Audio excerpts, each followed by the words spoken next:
Hello, hello. Isn't that just the nicest tune? They didn't have to go as hard as they did on Pikmin 4, but they did, and I'm infinitely appreciative for it. Hey, Petite, hey, Cleese, thank you for the 9 months, Cleese. It means a whole lot to me. Thank you very much. And hey, Jojo. Oh, and also, just off the cuff of my head, Jojo, in case it ever did come up, I have played Mario's Cement Factory through the Game & Watch collection on Game Boy. So no worries there in case that ever comes up for whatever reason. Hey, welcome in, welcome in. Hey, everybody. Happy Tuesday.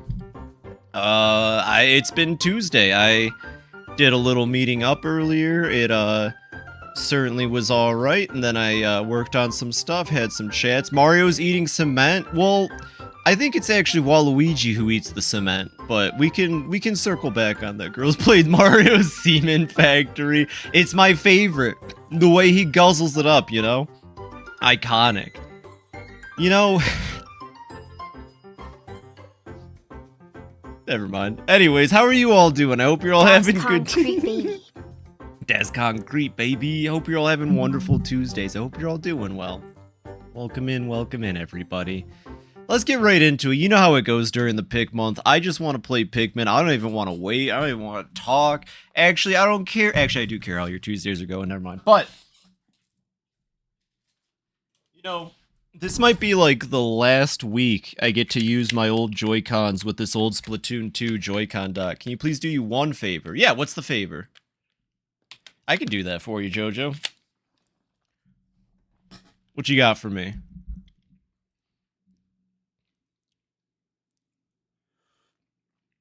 Go to general chat in my server and looked at pinned messages. Gotcha. General chat, pinned messages. Well, I see Peter Griffin slime. That's pretty good. Let's see. Which one am I looking for here? Mario showing up to work. April 28th, 19. I think I found it. That's concrete, baby. I fucking love that meme. Go back to like the tippy top of them. There's Sully. There's Crystal Infinity Sully. Cement. That's concrete, baby. I don't understand that meme at all, but I like repeating it. Let me get the Switch running. Ooh, picking up my Switch 2 on Friday. I'm super excited. I just gotta survive the week. Which is, honestly a lot harder than you'd think, but I'll be there. I'm super excited. I really want to make sure I get Yakuza 0 Deluxe with my Switch 2. Like, Mario Kart's cool and all, but I know why I want my Switch 2, and it's for Yakuza 0 Deluxe, like, specifically. No, Nintendo Switch. 2 Joy-Cons. There we go. Oh yeah, I forgot to close out the game last night. This honestly just, like, works out better this way. It lets me get right back into it. I'm gonna be honest, I hate the Leafling look so much. We're going back to being Phoebe. I hate the Leafling look so much. I'm just happy that there is, like, an unlockable costume option, but we're just gonna go back to the Phoebe look we had. This is... what eyes were I using? I was using some funky eyes, I think. I think I was using these ones. Yeah, everything else looks good. There we go. Sorry, I can't be Arlo's orange cousin anymore. I'm sorry. I'm glad they added Arlo mode to the game, really. It's missing the oh, I had buns? Oh, you're right. They gave me the default hair. Bizarlo. You're right. They gave me the default hair. Thank you, Petite. This is why you're the best. You always catch things I miss. Not even a joke. I don't know where I'd be in half the games. You better be ready, because Dead Rising's a yearly event. So I'm gonna need your eyes primed and ready to find those PP stickers again this October. I'm gonna need your help locating the PP. Alright, what else can we do at this point? Looks like Dingo and Bernard have accomplishments. We're gonna do 2 nighttime modes, then we're gonna go into Olimar's Chipwrecked tale. Oh, you think you got this under control, is that it? No one can pull a fast one on me. Very good at looking at PP. Thank you, Petite, I appreciate that. I couldn't ask for anyone better. Alright, now let's talk to this cool cat. You're making some real good progress curing folks. You know what that means. Reward time! Heck yeah, maybe we can even buy some upgrades. I like your pace, keep it up! There's like, probably 7 more leaflings in the game.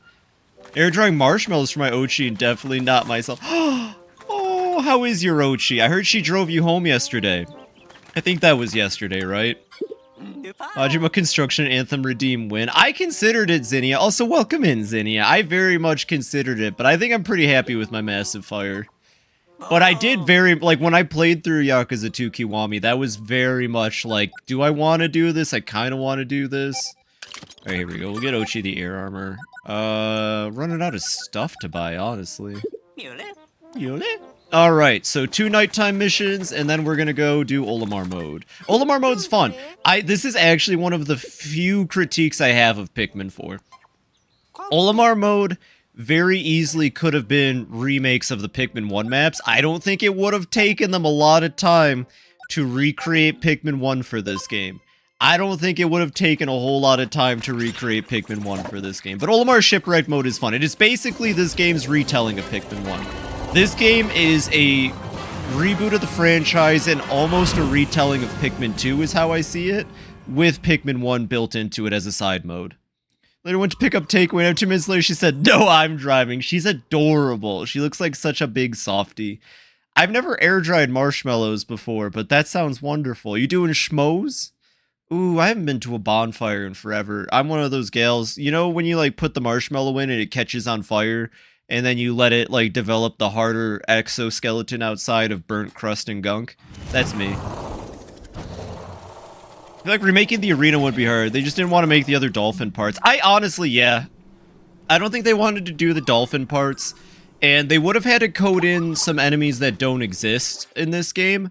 Although I don't think anyone... Okay, how many, is it just one? Oh, because this is the one... No, there's a sec... No, that's a trick null. Okay, I think this is the map that introduces... It is the map that introduces... Alright, let me just double check through Ochi. Okay, we just got 1 base, that's fine. So, this map reintroduces an enemy from the first game, and it's kind of awesome. Fun fact, when I first played through this, I immediately ran this way and didn't see it. Literally about 3 seconds before it actually spawned in is when I noticed it, because I did a circle around the table. I saw the egg, and then I immediately was like, wait, and then it hatched, like the cutscene played. There it is! I think I showed off the Smoky Prog this year. In Pikmin 1. Sometimes I skip the Smoky Prog if I'm not feeling it, but I think I showed it out. Toasty and the mini ones are nice little treats. That does sound really nice. Give me tone Peter. Potato balls. Look, there's a... That's a Yoshi egg. There's a Yoshi. What was I gonna say? Yeah, I don't know. Like, again, this game's just amazing. They could have remade Pikmin 1. They could have replaced the Beady Longlegs fight with a fight against Baldy Longlegs. I don't think people would have complained. They could have most definitely, I think, come on. They could have just swapped out Gulix with Fulix, you know, like, it would have been neat. It would have been neat if it were the Pikmin 1 maps, is all I'm trying to say. I'm not upset with what Olimar's Chipwreck Tale is. It's pretty good, actually. It's a lot of fun. It has a lot of good music. A lot of the songs have motifs from Pikmin 1 maps, and that's kind of enough for me. I did the Smoky Prog, I think, yeah. Okay, so yeah, people should have a basic idea of what it is. But they reserve it exclusively for nighttime mode in the final cave in this game. It's about as hard as the first game, maybe a little easier, I guess. Oh god. Olimar's fighting for his fucking life right now. Just kidding, Olimar, Ochi. Ochi ain't doing shit because they're flying. Ochi, what the fuck? At least he's keeping them off the thing. Jesus Christ, okay. Yeah, Smoky Prog. It's back and angry, but the Glowmen kind of make them a non-issue. That's true. That's true. Also, there's a really funny exploit in the final cave, where if you watch the cutscene and then reload the map, unless they patch this out, you can just break the egg without it, spawning in the final cave. I'm gonna see if I can do that this year. That'd be funny. I bet Mario knows about it. Mario probably knows how to actually pull it off. Yeah, get out its eyeballs, yeah! Oh god, the Trick Null's under attack again. Or, not the Trick Null, the Luminol's under attack. Ochi, what the fuck? Ochi, what the fuck you doing? Can't leave Ochi to defend shit. Shut up, Yanni.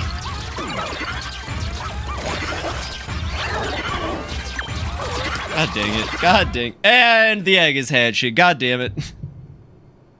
That's true. So they actually created a whole new element for this game and exclusively gave it to the Smoky Prog. So something Pikmin lore. But how do Luminol grow indoors? Something Pikmin lore. As creatures go, that sure is a strange one. Is a watermelon now. The egg hatched. It's a squid. Hey, Kiro. Welcome in. Welcome in. Those eyes, I think it might come in for the Luminol. They did confirm in this game that Smoky Progs are malformed Mamuta. No. It's not that they're malformed Mamuta larvae like the first game supposes. Smoky Progs, I think, are Mamutas that ingest glow sap. I don't like that it has a mouth now. It's like Optimus Prime with lips. There's like some deeper lore going on that they're never gonna explain. But yeah, there's something. Smoky Progs are closely related to glow sap in some way. Anyways, look at this big fucking idiot. So yeah, it has a whole new element under it called gloom. Nothing is immune to gloom outside of Glowman. And actually, I don't know if Glowman. I guess they're probably immune to gloom. They'd have to be. Yeah, they look pretty immune to gloom if you ask me. So, yeah, I mean, like, it's... Oh, nope, they are not immune to Gloom. Okay, Gloom even kills, Glowman. So, that's interesting. What is Gloom? We'll probably never know. Ochi, stop it. Ochi, get back here. Ochi. Ochi, you're being really embarrassing right now. One second.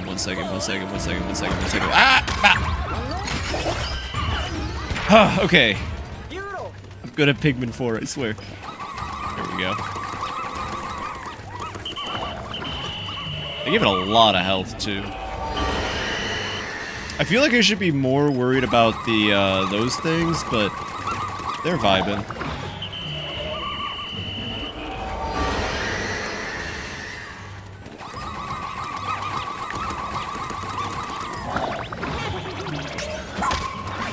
Ah. Well, I'm gonna win regardless. At this point, I think my victory is guaranteed. Although I do gotta be careful, because this fucking creature, shoots mortar shots at your Luminol. Cool, we got it. We got the Smoky Prog. That's all that matters. Ochi, kill!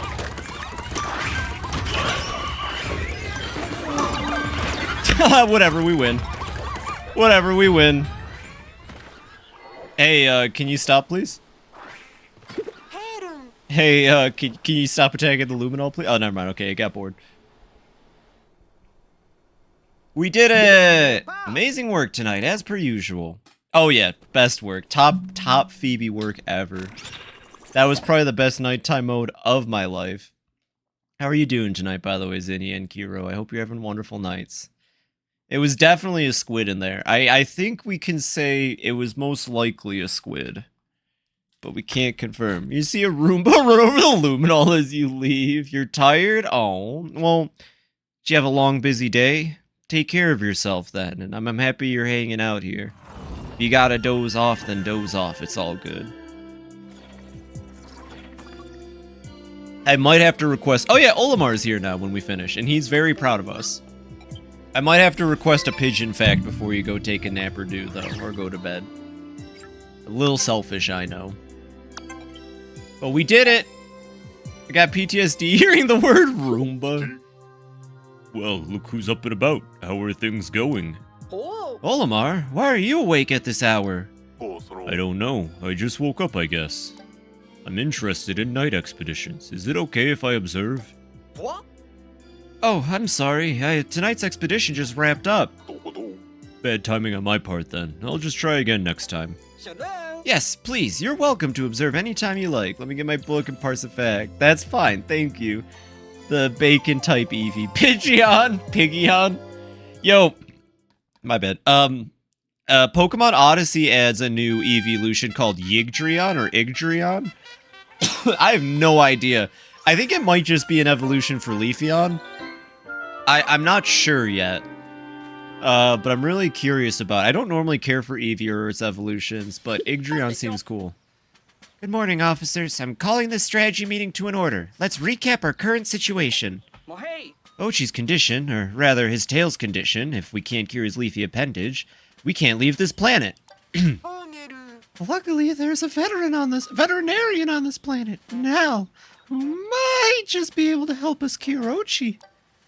And we believe she's located the same area where those newly received SOS signals are originating. Okay, then for Ochi's sake, let's find Nell as quickly and as efficiently as we can. Copy that. Right on. Okay. I drank my coffee weird. Let me get some water to dislodge whatever's in my throat. Anyways, thanks, Kingsley. Praise up, Kingsley. Ah, my throat. There we go. Appreciate you. Alright. Back to nighttime. Hey, Yanni. That just means I get to do more research. And final map, Hero's Hideaway. Foot of the Stairs. I remember this one. I like this one. Later, losers. We almost have 100 glow seeds. If we go over 100 glow seeds, I might feel compelled to use some glow Pikmin before the final cave. We'll see. We'll see. I really hope we can get some movement into the Giant's Hearth tonight. I expect we'll start it, but it depends on how long it takes me to do Olimar's mode. I'm not particularly fast at Olimar mode. It's not long, but I'm not particularly fast at it all the same. Alright, let's see. Is it just... It's 2 Luminals this time, I'm pretty sure. The second one is... No? No? Alright. It's just the one. Okay. I must just be thinking of later maps, then. Okay, we'll use Ochi, then. No sense in not going around on Ochi.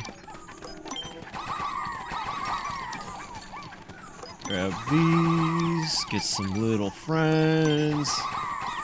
Why? What? Oh, well, there's the egg. I was gonna say, I'm sure there's probably an egg on this map. If we can get, like, 60 or so Glowmen made, then I think it'd probably be a smart idea from there to try and break the egg.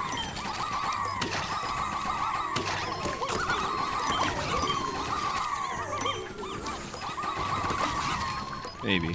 Oh my god. Oh my god, I forgot about this horrific scene. Okay, the good news is we can... Yeah, we just do like one of these. Okay, so... Yeah, we're just gonna break the egg, actually. Ochi, I need you to go back to base, though. Oh, no, Ochi, go back to base, though. Okay, yeah, I'd rather just not fuck with the, if you can break the egg, break the egg. It's so much better for you to do that than to actually deal with the smoky prog, if I can be honest. Look at that one Shearwig. And dead, or male shear grub. Shearwigs fly. Alright, yeah, that's fine. Okay, how many enemies are we dealing with here? There's, okay, stairway ones, and they just got activated. We've already pretty much cleared this map, now that I'm looking at it. Oh, there's another egg! Okay, let's go get that other egg real quick. Hey, Mary, welcome in, welcome in. Hi, how's your Tuesday going? Have you been playing White Knuckle? That game kicks ass. I should pick it up when I can. Don't mind the pogging bowlboard, by the way. I told him not to do that, but he insisted that it would be really epic if he did. I'm sorry. I'm really sorry about the pogging bowlboard. You have been playing more of it? Heck yeah, making fucking meatballs. Ooh, you know what's a fantastic dish? Ah, god damn it, I didn't get it in time. Meatballs and macaroni. Meatballs and macaroni go so good together. Ooh, now I want to get meatballs and macaroni on Friday for groceries.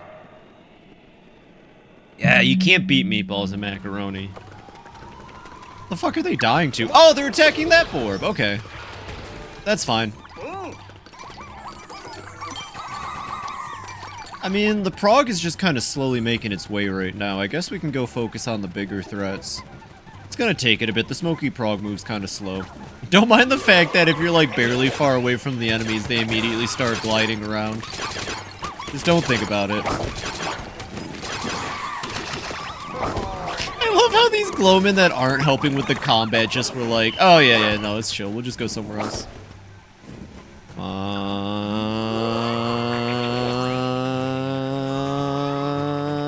little bit more. Give me your energy. Should have hired Freddy back there, not the pogging ball boy. Should have. That's what I've been saying. Stream. I'm waiting right now, but we should toast some meatballs tomorrow. Ooh, I highly recommend it. Oh, and either sriracha or buffalo sauce, whichever you prefer. Meatballs, buffalo / sriracha, and macaroni. One of my favorite quick meals. It's delicious. You can never have... Oh, you don't got... Well, you can throw in whatever sauce. I tend away from spicy foods. Mary, don't tell me you think sriracha is spicy. Alright, that's fair. I'm being a goober. I still think that's really silly. I don't know. I love spicy food, but I don't know a whole lot of people that do. I'm a big spicy food fan. Never have, but now it's been described to me. I mean, it's got a tang to it, but I wouldn't consider sriracha spicy like hot sauce is spicy. It's tangy. It's just very tangy, I'd say. It like hits you in the right way. But it's never made my like nose swelter or anything. I might be the wrong judge for this though. Keep in mind I do eat spicy food. Like I regularly get like the ramen bowls at 7-Eleven that say spicy. So someone said black pepper was too spicy. Oof. Oh no. Oh no, Beth, you're gonna have to take that black pepper away from me, eh? It's a little too spicy for my tastes, eh? I don't know why they're Canadian. I was trying to go for Wisconsin or like... Oh, too much for me, eh? Oh, pass me some of that ranch dressing. I'm also a ranch dressing fiend. I think that comes from being in Michigan. I don't know if this is exclusively a Michigander thing, but I've been told that Michiganders love to put ranch on everything, and I like to put ranch on everything. Spicy food upsets my colon. Oh no, dear, I couldn't eat I couldn't eat that pepper jack cheese, no.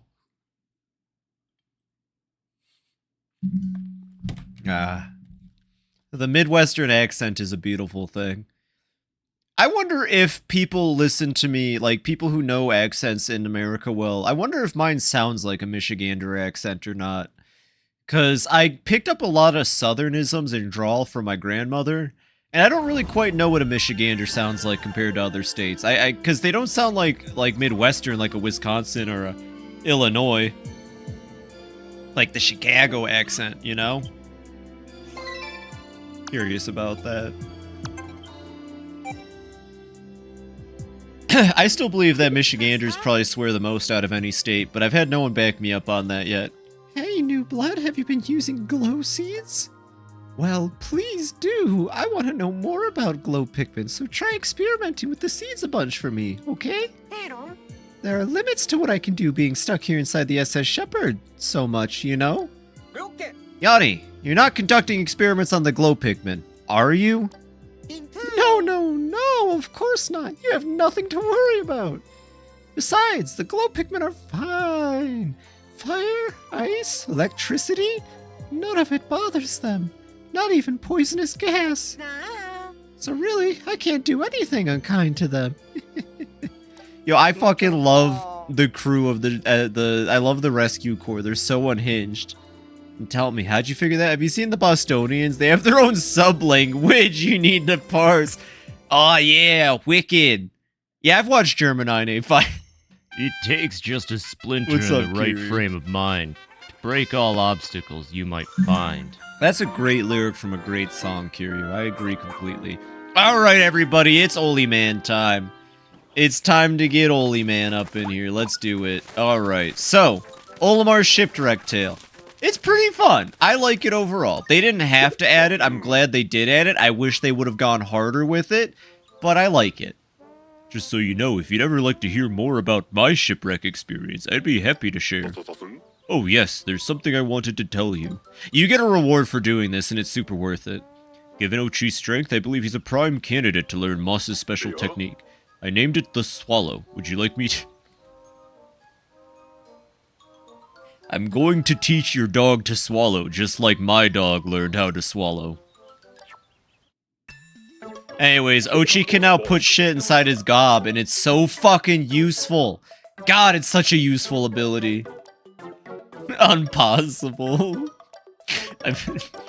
They've taught... My dog knew how to swallow, I'll teach yours. Please give it a try sometime. Alright. When I was a leafling, I saw something that still nags at me. Perhaps if I search my memories, I could piece it together. Let's go. Oh right, it feels like it was yesterday. Let's do it. Anything that dies in here does count. Hello, Mario. Hello, I'm here to teach your dog how to swallow. Hello, Mario. Oh, the hell did that melon fit? Oh my god, the watermelons, anything fits in Ochi now. Fun fact, Ochi can swallow anything now. It's amazing. Also, Olimar only has 15 days in this compared to the 30 days in Pikmin 1. Like, sheesh. Who do they think I am? A Pikmin player? Ham-ha. If you remember the music from Pikmin 1, I hope you can pick up on the leitmotifs put in. I love them. I'll probably point them out because I love them so much. This is Captain Olimar of the SS Dolphin. I am currently stranded on an unknown planet, trying to recover the ship parts that were lost during the crash. My spacesuit's life support system will only last about 15 more days. So I must repair the SS Dolphin and escape from this planet before it expires. To find the missing ship parts, I'll enlist the help of the Pikmin. Alright, let's do it. So this is also honestly Dandori, just disguised as Olimar mode. Guide keeping ears for Light's motif. Exactly. This is really just extreme Dandori. Honestly, we want to get to the second map as soon as possible. Like, the second map is what really matters. Because that's where we get moss, and you kind of need moss. Also, yellow Pikmin. Admittedly, Olimar mode makes you go back. It's kind of fun like that. We'll just start grabbing everything. Olimar mode is also the best way to go back and replay Pikmin 4 if you want to go back, unfortunately. True, because you can just pick it up and play it and go right into it. And yeah, you know what? I can agree with that. I see where you're coming from with that. Bitch. Alright. Let's grab some stuff. I'm pretty sure that we're gonna see enemies in this mode that we haven't even seen in the main story yet. Which is really funny. If you choose to do Olimar mode first, you are actually pitted with a harder version of a boss battle than one that's on the 5th map. Dory, dory, dory, dory. Dory, dory, dory, dory. And I think that's really funny, because we're gonna have to fight that before we see it in the main game. Also, one of those Pikmin's gonna attack the big one. I knew it! Because this game's stupid, and they always try to make you do, like, Fucker. Oh, slow down, Calculin. What is he going? He goes... What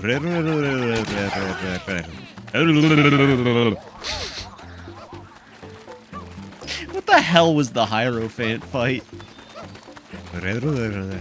I can't roll my R's, so I can't really do...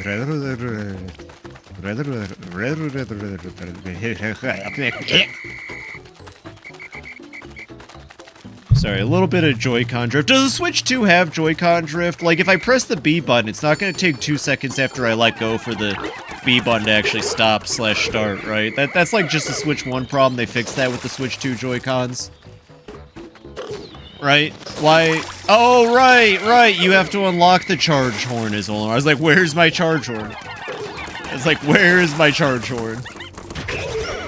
That reminds me. Phoebe. That's me. I'm Phoebe. Hello. How are you doing? You ever played Turnip Boy Commits Tax Evasion? No. I kind of put it off because someone I interacted with before all of you came around recommended it, and I wasn't... Well, actually, I might be wrong about that. I might be misremembering who recommended it, but it was recommended. And if you recommend it, I'll actually look at it. I guess that's the nicest way to put it. There's people who I listen to for recommendations, and there's people who aren't around anymore.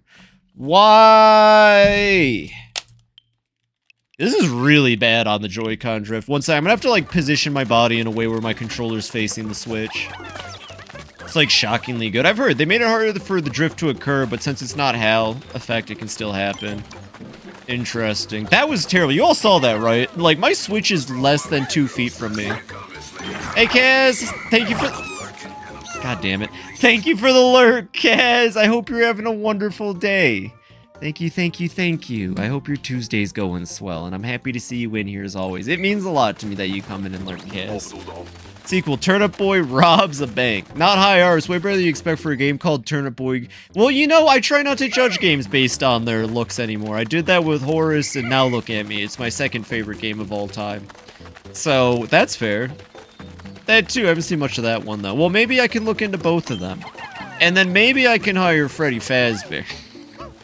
I think 16 Pikmin's probably enough to kill Borb.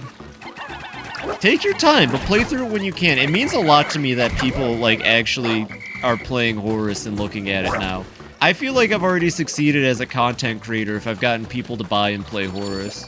The game, yeah, no, Horus is a love letter to video games and old school gaming in all of the senses. The dev definitely, like, he wanted it to have that old school level of bullshittingly hard. And I respect it. I respect it. I was banking a simple bullet hell and a pretty good one. I'll look into both of them for both of you. Oh no, someone drained the water over here. What does that mean in the deep lore?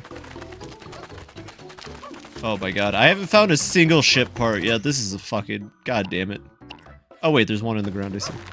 Like, I want to be the guy if we're actually trying to challenge you. Yes, honestly, I think that's a great way to describe Horus.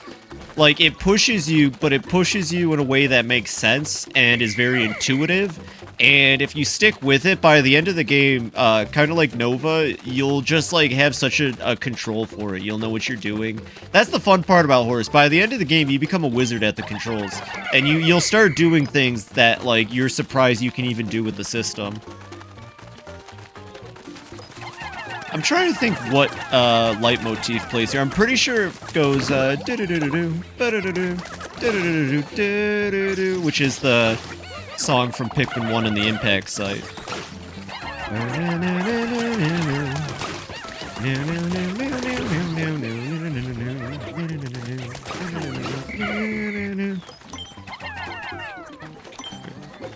They got that.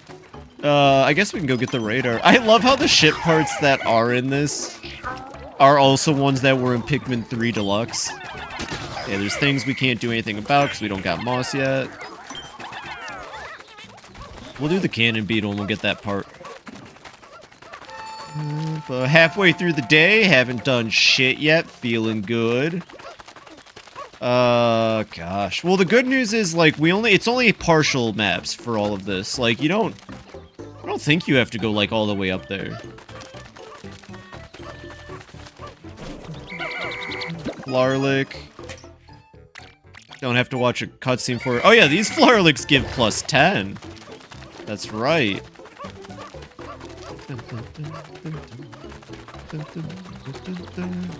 One second. We'll grab those goobers, actually. Come on, I need at least 25 anyway. Pikmin speed really does not matter in this game. Like, even if they're slower than you, it's not by a lot like the old games. Ooh, Worcestershire sauce! Yes! Taste test, yes! Ooh, that's how... Oh, that's right, you make your meatballs from scratch, don't you? I should start doing that. I always feel bad buying a whole pound of meat, but maybe if I turned it into meatballs, that would actually work out really well. I should try that. It might be better if I actually, like, buy the pound of meat to turn into something that'll last a while. Because usually if I get a pound of meat, it's to make, like, one hamburger helper. And that just feels like a waste now that I live alone and all that. It's like, why would I need a whole pound of meat to make a hamburger helper when after, like, 2 days it's not going to be as good anyway? That makes sense? I think that makes sense. Alright. Have them work on that. Aha! Look, it's a part from the SS Dolphin. Thank you. Thank you. Thank you, Olimar. Thank you. Don't know what that was about, but let's see. Let's grab that. Okay. I mean, that's useful. Some hamburger helper. Ham-belper burger. I love hamburger helper. That's just delicious. I guess if I froze it, it would stay better longer, right? I feel like RimWorld lies to me. It's really bad that most of my real-life knowledge comes from video games. But, like, in RimWorld, you can just kind of throw shit in the freezer and it stays fresh forever until you heat it up. I don't think that's how real life works because of, like, freezer burn. Oh, fuck! God damn it. How many was that? 1, 2, 3... We'll check in a second. I didn't even see that rock coming. Holy shit. Don't worry, though. We got the repair type bolt. 1 second. this menu will show me. Okay, that was 10. That was 10 whole red Pikmin just fucking splat. It works if you flash fry something. Video games, except they actually teach you how to cook. That would be pretty fucking sick.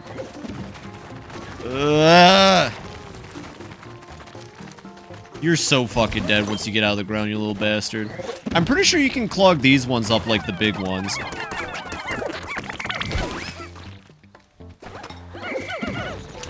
And there goes another one. And there goes another one. God dang, Olimar, you suck. For real.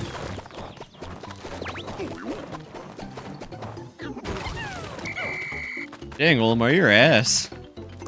I have to go back and grab more Pikmin. Okay. Well, there goes the rest of them. Alright. Yeah, might as well kill that one too. Okay, so I think that was about 10 more deaths? Just gonna slice on 10 there. Yeah, it was about 10 more deaths. Look at that, I guess I'm 150 away from pain and suffering. For subscribing to Pigeon Facts, this will be 2 comments. Press 0 to accept your fact. I've never wanted to press 0 faster in my goddamn life. Okay, let me go grab the remaining Pikmin. Did you know, after a small fire broke out in 1924 Sweden, many volunteers rescued the wildlife and brought them to shelters to help them recover before releasing them. One female pigeon, dubbed Edith, showed no signs of recovery. It was learned that she had lost her newborns in the fire and was suffering depression. Desperate for aid, the shelter contacted a local zoo to see if she could foster some children, and they had some eggs that she could hatch. They brought Edith to the zoo, and she immediately went to tend to the eggs until 6 penguins hatched. Her mood immediately recovered, and everyone was ecstatic. When trying to return her to the wild, however, she kept returning to the zoo to her children. See, she had since been adopted into the zoo as their mother. So has been popular attraction until her passing a few years later. Oh, that's so cute, though. I bet she was a very happy penguin mother. I love that. That's such an adorable story. I'm pretty sure I need to get more parts to be able to leave this map, so definitely my best Olimar mode so far, I would say.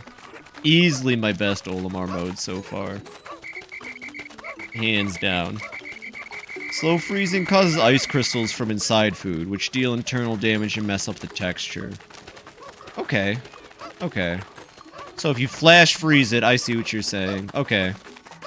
That explains why in extraction for cannabis, you have to flash freeze the cannabis instead of slow-based foster mom pigeon. That reminds me a little bit of the story of that one penguin that fell in love with an anime girl, but it's not quite the same. Why are 5 Pikmin missing? What are you doing? Why are you like this? Alright, whatever. Oh, this was such a scuffed first day. I almost want to reset it and try again, but it's fine. It's fine. They'll get back in time. I believe in them. This is such a scuffed first day for Olimar. Grape-coon, yeah! Here's generally as far as I'm aware. Freezing food doesn't make it keep indefinitely. But to be fair, it'll stay good for like half a year generally as far as I'm aware, or at least a few months. Okay. Time scale you've operated in RimWorld. Yeah, because in RimWorld you just make a freezer and you never have to worry again. Yo, are you excited for Odyssey? I'm so excited for Odyssey. Every time I think I'm done with RimWorld, it pulls me back in. I've been wanting to explore the map and having map exploration feel like something that's feasible, because it really doesn't feel like it ever is in RimWorld currently. I haven't played properly in years. That's fair. I'm super excited for Odyssey because it's gonna finally make the world you're living in feel like something. Chapter 2, that gorilla dying in one day? No! You're kidding me! What happens if Chapter 3... Oh, hey, we got the charging horn. What happens if Chapter 3 comes out and he's not dead? Hurrah, I collected my first ship part. If I keep finding them at this rate, I won't have any trouble escaping the planet. With that in mind, I can't risk wasting a single leftover component while I'm repairing the SS Dolphin. May be able to combine them with some of the junk I have in my storage to make gear and items to aid in my search. A clip of Jeremy showing off his favorite brand of ice cream opening and the ice cream looking moldy. Oh, I don't think I've seen that clip. I don't like that. Yeah, that was such a scuffed day 1. I'll make up for it by scuffing day 2 even harder, everybody. No worries. We'll kill 50 Pikmin today. Ice cream go moldy? I believe it. It's got dairy in it. Dairy goes mold. I'm gonna be sad if it was like Blue Moon ice cream, because that's just the best and doesn't deserve that. True, yeah. I love ice cream. Hello, everybody. Hey, Belle. Welcome in, welcome in. I hope you're having a wonderful Tuesday so far. Hope it's going good. There is a Chapter 3. Gorilla Jesus is now on the table. Let's go. I cannot believe there's a one-shot manga out there about a gorilla saying it's going to die and then dying. The anime penguin that Grape Coon was in love with was part of an idol group of other birds. She was a penguin. I think there was an ostrich, swan, and 3 others. I love the Grape Coon story. It's really kind of sad, but it's also super cute. Honestly, birds. Birds are way smarter than I think I've been giving them credit for. Hey, shit ass.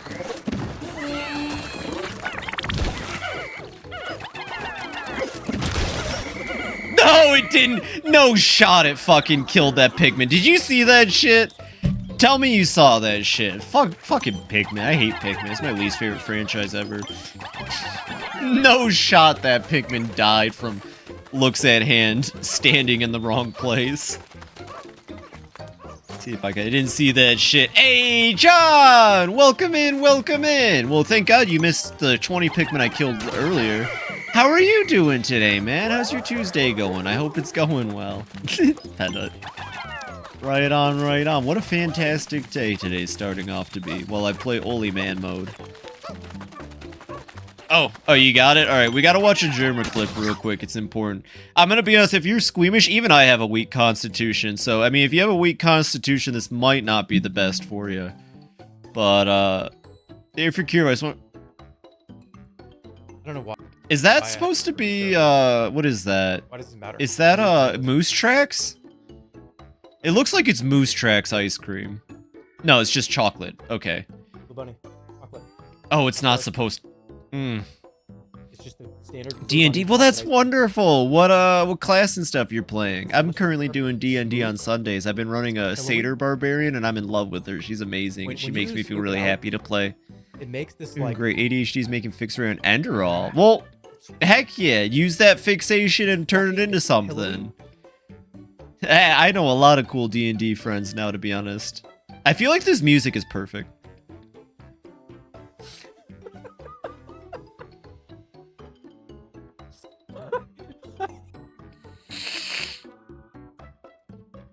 Oh, that's rancid. I thought it was Moose Tracks from the thumbnail. That has to be, because that was chocolate ice cream. Oh, Freezer Burn, supposedly. Play a High Elf Fighter in the Eldritch Knight subclass. Oh, that's sick as heck. I subbed into Wild Magic. And I'll be honest, nothing makes me happier than when I rage and I roll something on the Wild Magic table that's actually... What was that Pikmin doing? When I roll something that actually helps in fight on the Wild Magic table, it's great. And then other times I roll colorful pretty lights around my character and it's fine 1 second. It's not as great. And I can sit up for you. I'm glad my friends told me to do Wild Magic. I don't think I would have liked the other Barbarian subclasses. Excellent. Now we can use the SS Dolphin to broaden our search. Right on. Hell yeah. I would definitely love to get, I know I've talked about it with you, John, but one day I'd love to do streaming D&D or something like that. It's an idea on my back burner. I'm not in a place where I could host it or anything, but, you know, I think it'd be a lot of fun. I've been watching a lot of, well, I've been watching mainly shorts when it comes to, that one, something Witchlight, Under the Witchlight or something like that, but I've actually been watching a lot of, what's his name, Brennan Lee Mulligan stuff. I think it's awesome. I would kill to do something like that.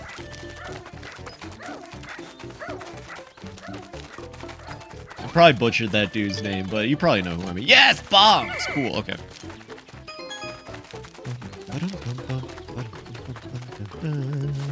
That's so cool, though. I hope your campaign's been going well. Our campaign, the last thing that happened was... Oh, Jesus Christ, I forgot about the giant shear bugs. Isn't that such a cool enemy type? I love it. I love the giant shear bugs. The mama shear bugs, they're called, or something like that. Oh, and they're hostile, too. Normally, female shear grubs can't really do much to you because they're not, like, made for fighting. And then these big fuckers come out of the ground. I love Pikmin, if you couldn't tell. This game's so good. Oh, come on. Don't worry about it. Want to get back into D&D. Do you throw that ice cream in the freezer since the 90s? Knowing Germa, maybe. Want to get back into D&D, but if I do, I'd want to get closure with my character for able to start a new character. And so far, no DM is willing to let me do that. Do you want to get into it? I don't mind talking about it. What's with the character that they won't let you get closure on? That's kind of lame. Actually, I guess if I did another campaign, I'd probably use Brielle again. I have a lot of fun playing as her. It would depend on settings and scenarios, I suppose.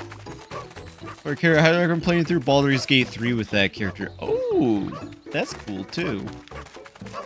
I should play Baldur's Gate 3 at some point. I kind of wrote it off, but I don't know why I did that. It looks really cool. Anyways, now we gotta make a whole bunch of yeller Pikmin. Pissmin. Yeah, it was my dwarf paladin after he was part of a campaign where the DM had used ChatGPT. Listen, okay, I will say this. In personal scenarios, using AI isn't the worst thing you can do. That is, I feel like that. Like, we sometimes will use AI generative images because we're not artists and we're playing amongst ourselves. I don't know how I feel about using ChatGTP to tell the campaign story, though. Like, I feel like images are one thing, just so that you can give your crew, like, an idea of what you're going for. But I really don't know how I feel about that. Fucking idiot, grab that. Okay, cool, with certain stories not matching, but it is helping. Well, at least it's working. Can you play as a satyr, or can you create a satyr in Baldur's Gate 3? That'd be cool if you could. Made me feel happy. Satyrs are cool. Alright, and now we just gotta get Mama without Mama noticing us. They got it. No, you don't, Olimar. Shut the fuck up. Yeah, just send them right towards its mouth. Oh, it does crushing attacks. That's the first time I've seen it do a crushing attack, to be honest. How many was that? Wow, I'm really fucking it up in Olimar mode right now. New. Okay, that was about 13 dead Pikmin. I can handle that. Wow, I really need to fuck it. You know, it's weird without the dog. It's very weird without the dog. Okay, I didn't realize that thing does crushing attacks. I thought it did an eating attack. Well, you know what they say.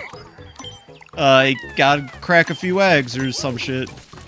Yeah, that thing just went right for him. That's on me. No stairs. There's some great Dragonborn customization. Well, hey, Dragonborn was cool as heck too. Character of mine, want to get closure with my character at D&D because of a friend and played my campaign with her. Okay. Her character might end up in a relationship towards the climax of a major fight. She passed away from cancer. Oh. So to remove her character from the fight. The DM killed her character in the fight. Oh. I'm really sorry for your loss too, Kiro. I'm sorry to hear that, and I hope you can find some closure with your character. You deserve that. Who knows? Maybe you'll find it sooner than later. Count D&D pretty much made my PG the son of a minotaur and a man with the curse of half his body being turned into a horse. My sister is a whole human. I'm a whole fucking horse. All I can think of is whole horse from JoJo, but I know what you mean. But I do know what you mean. Make a vow to avenge your death before the DM was killed in the car. Oh my god, I'm really sorry to hear that, Kiro. If there's anything I can do to, like, I don't know, help you or anything, please let me know. I'm just, like, genuinely, I don't know what to say. I'm so sorry.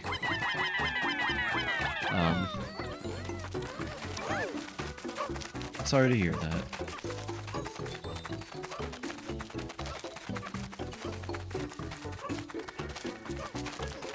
Well, who do you gotta kill to avenge her? Tell me about that. Whose name is on your list? We'll fuck them up. The idea did get rejected at first, then got accepted. They're just letting you play as a horse? That's actually kind of cool. Like, you're just what? Just like a horse in a campaign full of people? Do you talk?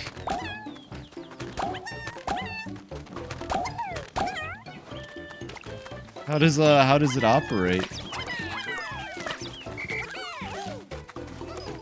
I'm gonna be honest, that does sound really goofy in like the best way. That shit's gonna turn red. Just like the movie that doesn't feature 9/11. Sorry, that's probably not the thing to bring up right now. Just wanted to play my character again, just emotionally find closure in character. No DMs let me recreate my character in their world. That's bizarre. I've only ever been gracious enough to have DMs who are super chill and super like understanding, and they really have let me make any kind of character at this point. So I genuinely hope you can find them. Yeah, what is the character? I guess that's a good question. You can use weapons too, like what, you put it in your mouth? Or I'm gonna be honest, this just sounds like a very I get a vibe from you chatting with you, and this does sound like a very you thing. All things considered, the horse with a weapon. Just absolutely surreal and batshit, but cool as hell. That's the vibe. It can be an assassin, but nobody would believe a horse has killed anybody. A very you thing is crazy. Well, I don't know, like I said, it's very surreal and out there, but like, ultimately pretty awesome, you know? I think that's a pretty good way. It was a homebrewed race called a Sumerian. Oh! Right! You've got those Wukong accents on your VTuber model. That makes sense. Was it like a monkey person then?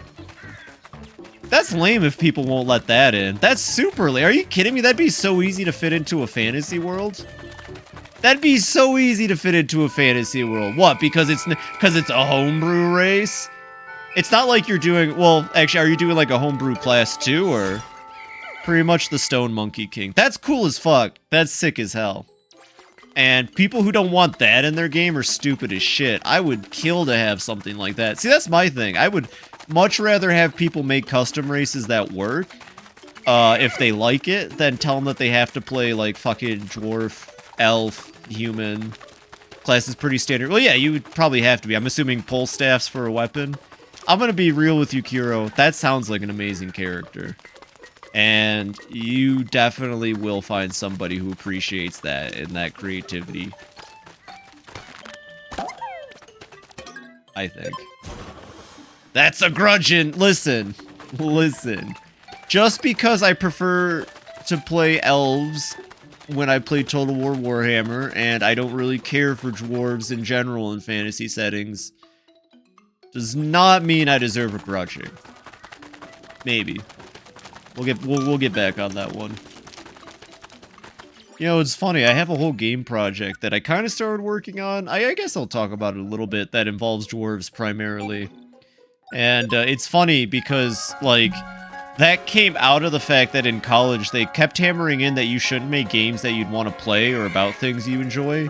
Because, like, you'll get too invested or something. I don't know, my college was absolute bullshit. It was stupid as shit. But that's where that idea came from. And genuinely, it's a really good idea, people have told me. I should get back on that. I've been waiting for certain things to work out, so I could probably work on it physically instead of digitally. Herd elfin, that's good enough for me! Okay. Calm down there, Thorgrim. I love the sound of little Pikmin pitter-patters. Aw, Pikmin are adorable. I'm sorry that I've lost so many in Olimar mode. I guess I'm just too used to playing with the dogs. Thank God we're getting moss now. Huzzah! The SS Dolphin's engine output has increased and can fly even higher. Is Grombrindle, is he the Slayer Dwarf? Thing is, I'm a Warlock, Core. What the fuck? That's so cool. I was willing to remake him as a human or something, but there's a reason I'm very partial to Simian Monkey. Why is that, actually, Kiro? I've always wanted to ask since I've seen your model. Where does the love for that come from? I think, like, genuinely, it's a very cool aesthetic to pick. There's a reason that that shows up in, like, every video game. Ungrin Iron Fist. I don't know dwarves very well. And my Warhammer knowledge, unfortunately, is kind of limited to Total War. I did pick up the Elithanar book, Shadow King, and I love Shadow King to death. It's a fantastic read. But, I don't know much about dwarves. Lord of the Stone Monkey is my favorite Asian mythology. Well, that's sick. That's cool as heck. I'm definitely willing to listen to you, but if I can share for a second. I think my favorite, when it comes to Asian mythology, and I forget the name, but it's the character from Japan that Gilgamesh is based off of. It's the dude that fought off like a whole army on a bridge, and then they thought he was still alive because of how his body was stanced up after he perished, and it took him forever to realize that he had finally fell, and that's pretty badass. Lords are Thorgrim, Grudgebearer, Thoric, Ironbrow, Ungrim, Iron Fist, Belagar, Ironhammer, Grom, Brindle, and Malachi Makason. I fondly remember my previous Dungeons Yeah, and Nolan, you play Dragons D&D? chapter. My prior one was a half celestial, half dragon, half nymph, half elf, multi-class ninja, artificer, scion, and paladin of freedom. Good times. Nolan, I think I know why My no one character plays. is a piece of bread that uses mage hand to hold itself. I'm really happy that you have the characters on lock, Mary. I really feel like I owe you for the personalities of Streaming Way and Nolan at this point, and I love them. One day I'd still like to make them unique assets. As fun as it is for them to both be Final Fantasy themed characters, I'd love for one day to turn them into something more unique to the stream. Probably would still be a rabbit and a fish thing, though. Just discovered the most beautiful area. There's something magical about these pink petals falling from the sky. Love my dwarfs. Love my dwarfs. Hate elves. Love dwarves. Shall call this place Blossoming Arcadia. Silly me, this is no time to get all sentimental. I have to keep looking for those ship parts. History of the my attachment to Zhao Lai Zhu, my Sumerian monk, was described above. 1 second. Pretty much Stone Monkey King. Character make a vow to avenge your death. Maybe I missed it. Or just that stuff in general, right? History of your attachment was because of those events. I see. Just making sure I didn't miss anything. Lots of chats flying through. Probably more yellow Pikmin than red Pikmin. Not a specific comment. Gotcha. Okay. Games is playing a communist paladin that killed their capitalist overlords before the party happened. That's funny. In my campaign, I've got a paladin. He's the cat person race, and I like to use his sense of justice to get things moving sometimes. It never doesn't work. My character's not evil or anything. Probably as neutral as it gets, I would say. But, god damn it, that's 3 more. I need the fucking dog now. We need to go get Moss now. Olimar, don't say that, you son of a bitch. We need the dog. We need the dog. Moss, I'm coming. Also, remember how I said earlier that it would be really cool if this game took advantage of the, like, camera and how you can see in the distant? And I think it'd be really neat if this game fully took advantage of its giant maps and stuff. I feel like this is the closest to getting that.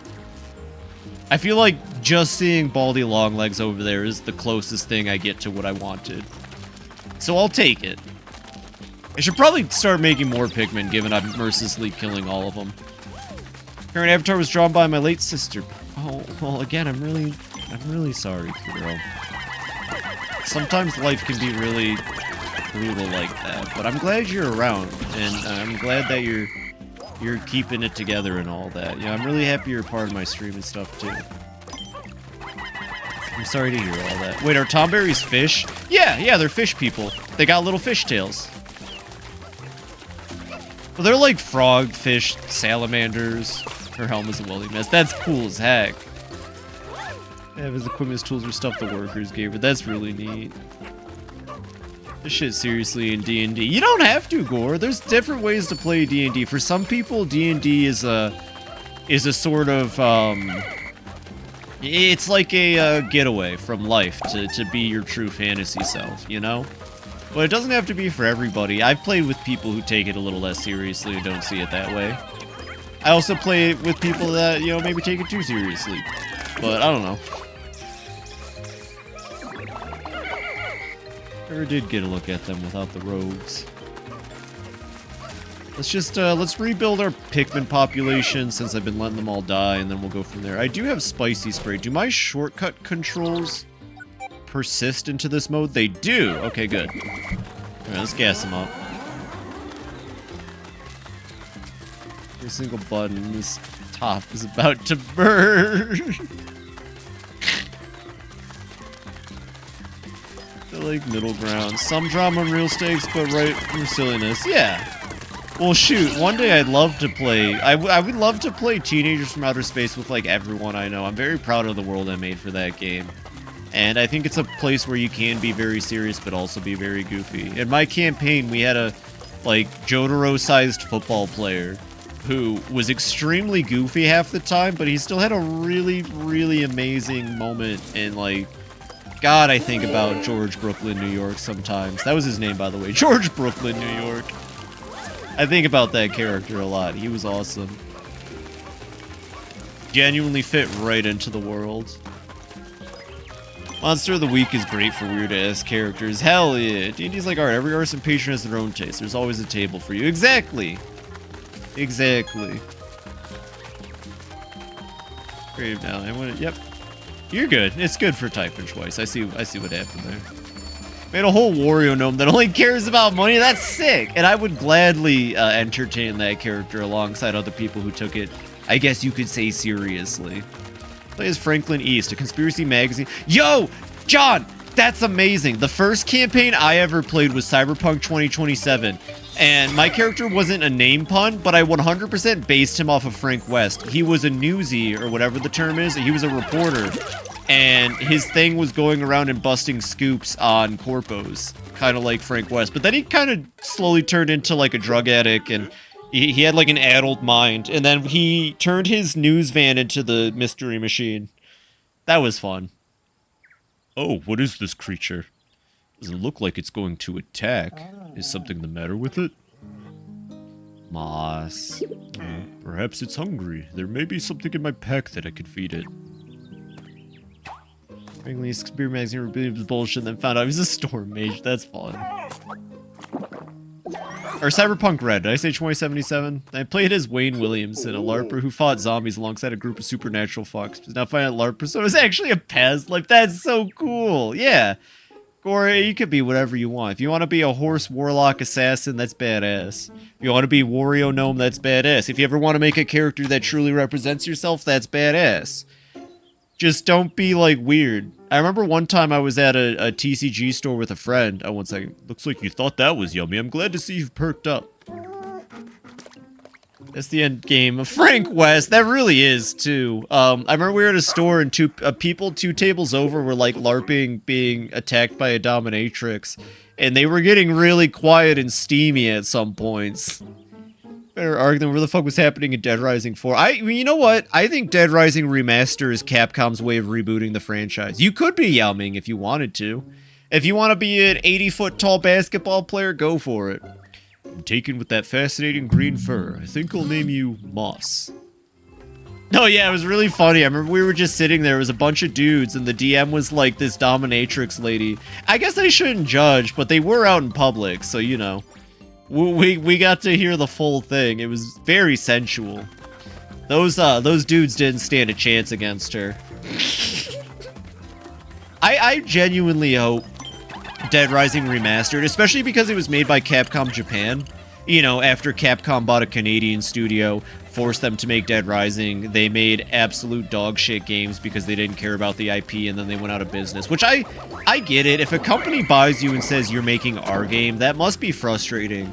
But my take on it is, if a company buys you and says make our game, the least you could do is put in enough effort. But you can tell Dead Rising 3 and 4, they didn't care. They just went and did their own thing anyways, and it sucked major donkey dick.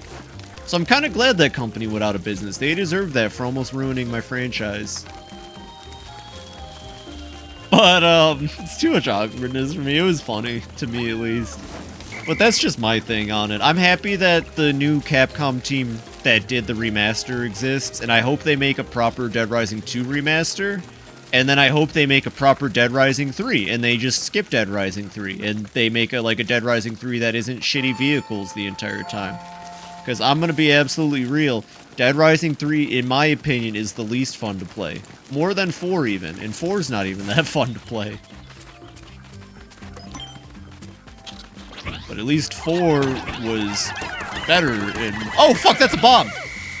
Oh, they're so fucking dead.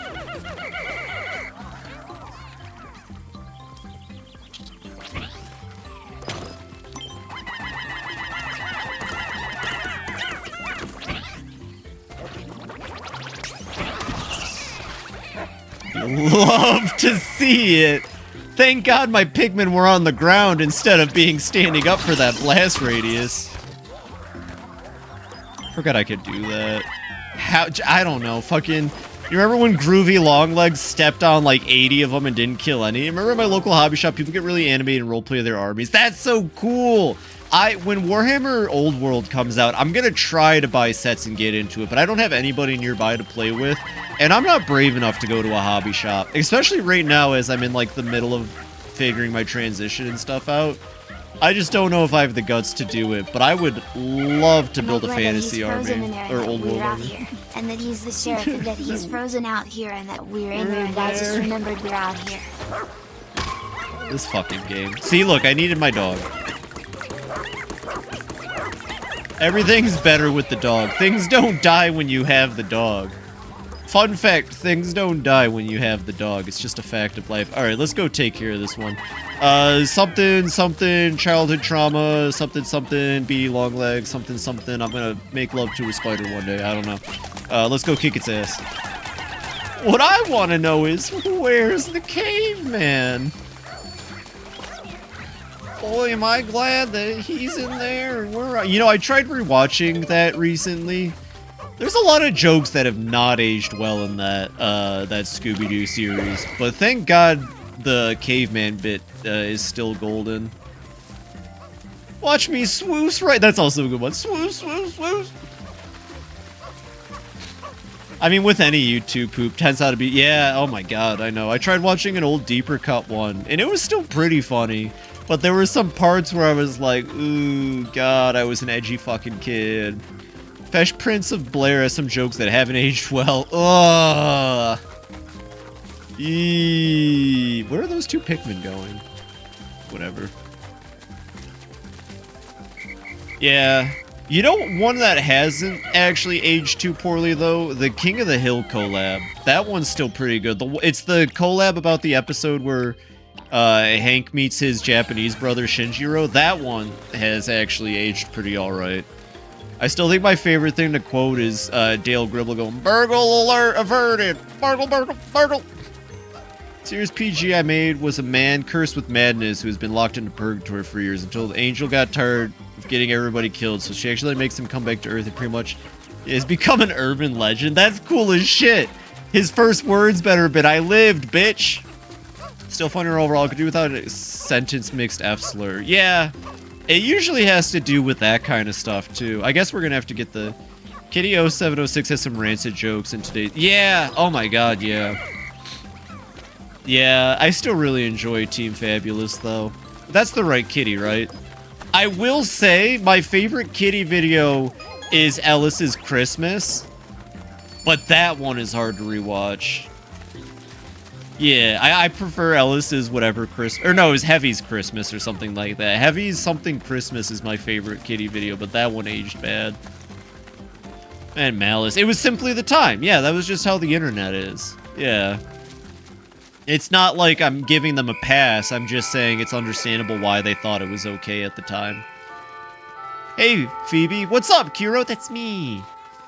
AVR slur. Yep. Yeah, that's the name of the video.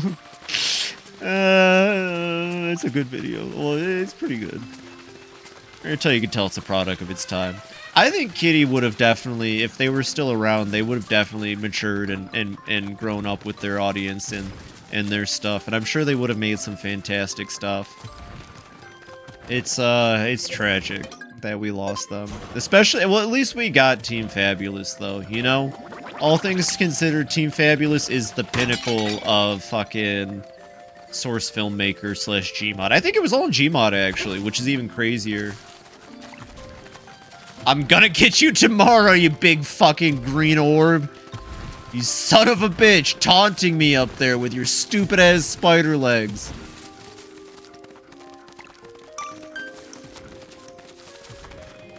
Oh, he comes. The guy was simply goofy to be anything but earnest and well-intentioned. Yeah, I agree, Mary.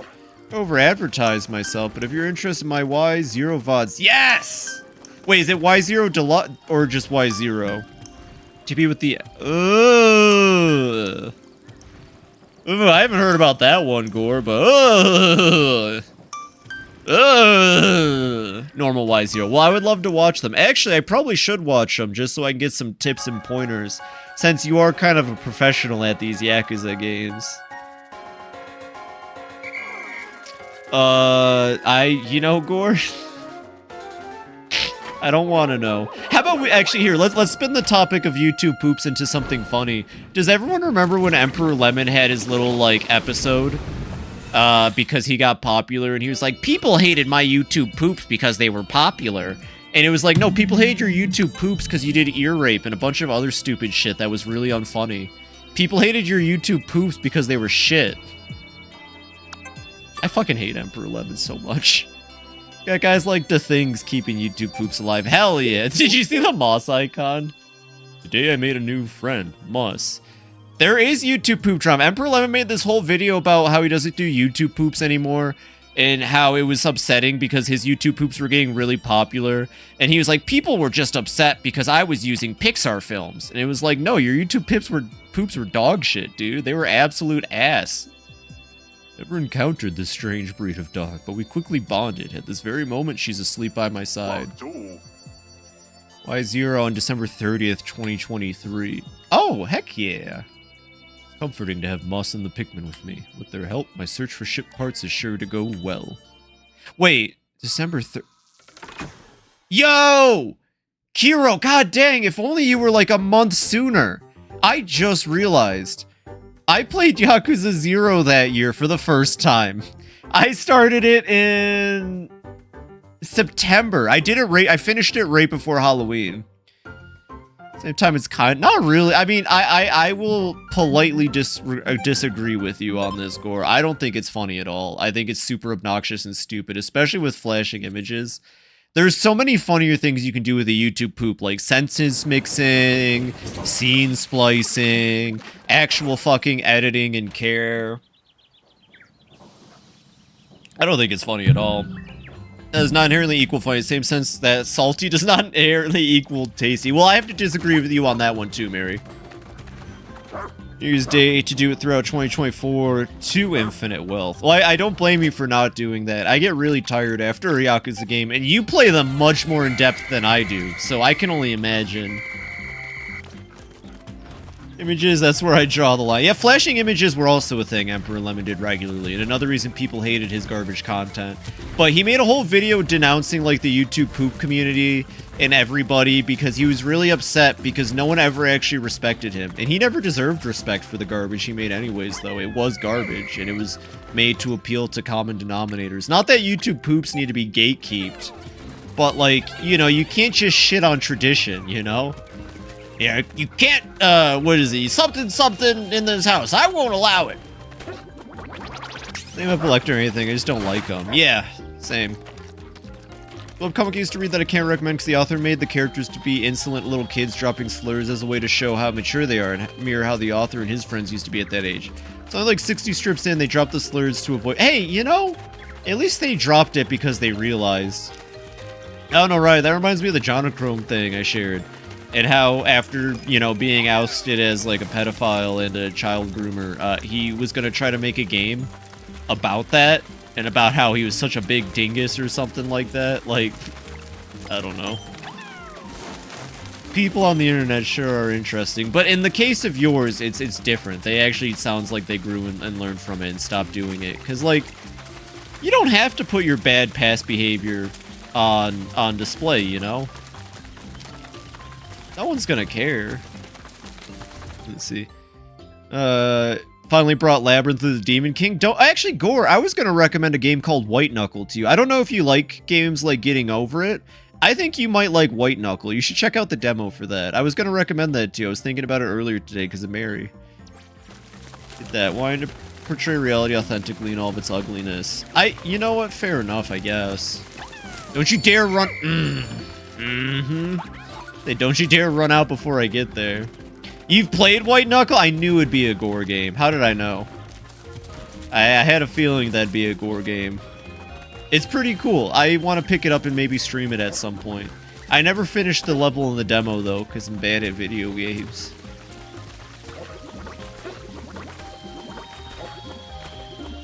I guess at the end of the day, if you want to portray negative aspects and talk about why they were bad and all that, you know, you can. I just don't think you have to. It's okay. You know, it just kind of comes off as, like, guilt, sort of, you know? Associative guilt. You'd like to see me play it? Heck yeah. Well, I definitely have considered it. It would be like a one-off thing, maybe on, like, a off day or something, like Sunday after Unity, but it'd be fun. I'd like to at least show it off, because it's really cool. So I like it way more than Getting Over It and the other types of games like that. Getting Over It likes, I don't know what you'd call them. Well, now we gotta just get rid of these for a second, because, yeah, little Acornio over... No! Go away. No! Alright, you watch him. Watch him. Okay. Oh no, it's Breedy Longlegs. Also, finally, the return of the best song in Pikmin. Oh no, raid! Still as easy as the day I left him. I love its Wii Remote ass noises. Do you hear the noises it makes in this game? It sounds like it's coming out of a fucking Wii Remote. Why does it sound like that? Beady, or my bad, Baldy, Longlegs. Nope, must stop. I love how it still has the leg climbing mechanic, even though it's really not necessary for this version of the fight. Gravity Rage games. That's the best way to put it. Yeah. God damn it, Pikmin 4.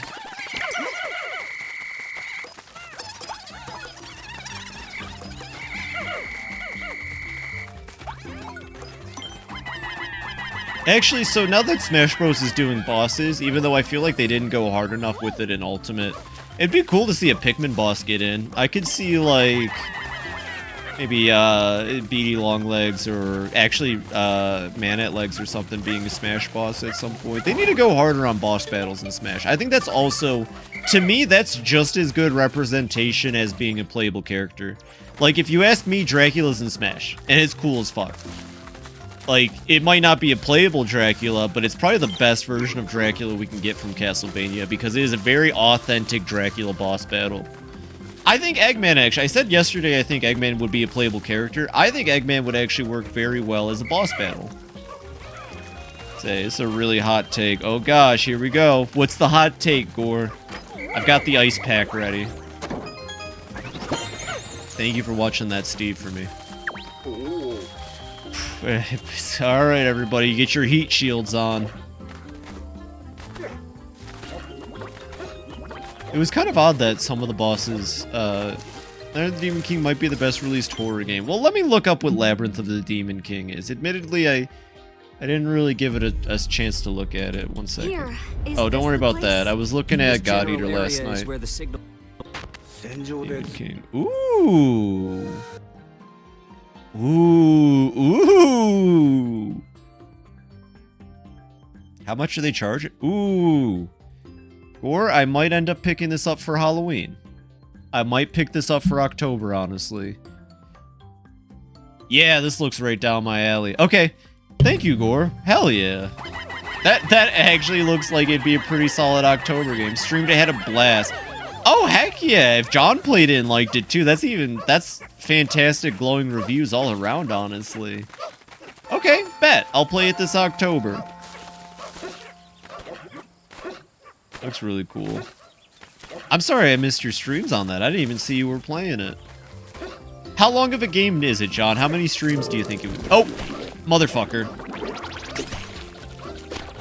You bitch. I hate how weak Moss's stun is. It's kind of garbage compared to Ochi's. But I think Moss has a faster charge time than Ochi. Anyways, yeah. Try that shit again. See. Yeah, try that again. Make my day. Type shit.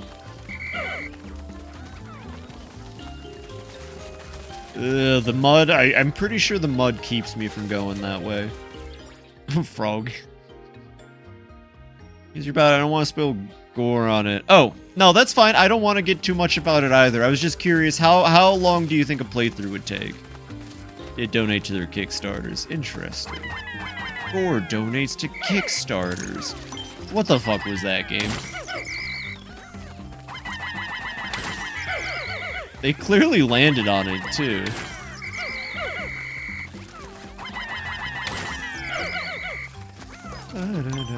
Oh, that's the leitmotif for this one. That's the same as the, I think Forest of Hope from the first game. Here we go. Pretty sure we're nearing another mini-boss already. Like, I want to say it's right in there, so I'll wait till we get the Pikmin upgrade. We streamed game yesterday. I picked up the Silent Hill 2 remake. Ooh, that reminds me. I gotta pick up Resident Evil 4 remake for this October. That's another one I want to get to. Kickstart that GBC-looking monster catcher farming game. Oh, shoot. I think I know which one you're talking about. Hey, can we, like, speed the shit? What was that? Oh! I got scared because all I heard was a loud thump, but it turns out it's just, hey! Happy Pride, Mary. Can you believe we get a whole month? They should give us a whole year.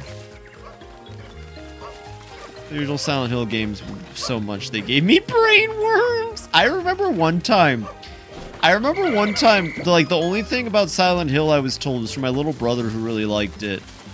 And he was trying to describe to me how cool the final boss is. Alright, I'll sit up. He was trying to describe to me how cool the final boss is, but he did it by demonstrating the music that plays if you do, like, I don't know what the route would be. Oh, Signalis! That's another game I'm gonna play for October. Signalis, Resident Evil 4 Remake, Dead Rising, probably a FNAF, and then I'm definitely looking at Labyrinth the Demon King. Anyways, where's my boss battle? I know it's here somewhere. Am I tripping? No, there's... Maybe it's further in? Yeah, okay, it's in... Oh, that's what it is. Okay. God damn, I hate when I get scared by these things. I've heard Signalis is really good, and I very, very much respect Pecky's opinion on games, and she really likes it. What's your brother? Oh, yeah, so he showed me the final boss music if you, like, do the absolute worst fucking playthrough of the game. And the song was just, like, a bunch of screeching noises and shit. And I didn't understand what he was trying to tell me. I was just like, what the fuck am I listening to? Like, I guess depending on how you handle the game, the ending gets all fucked up. I think it might have been 2. I'm not sure. There's my favorite bird. Hey, burrowing snagger. Look, they put both of my trauma enemies on this map of Olimar mode.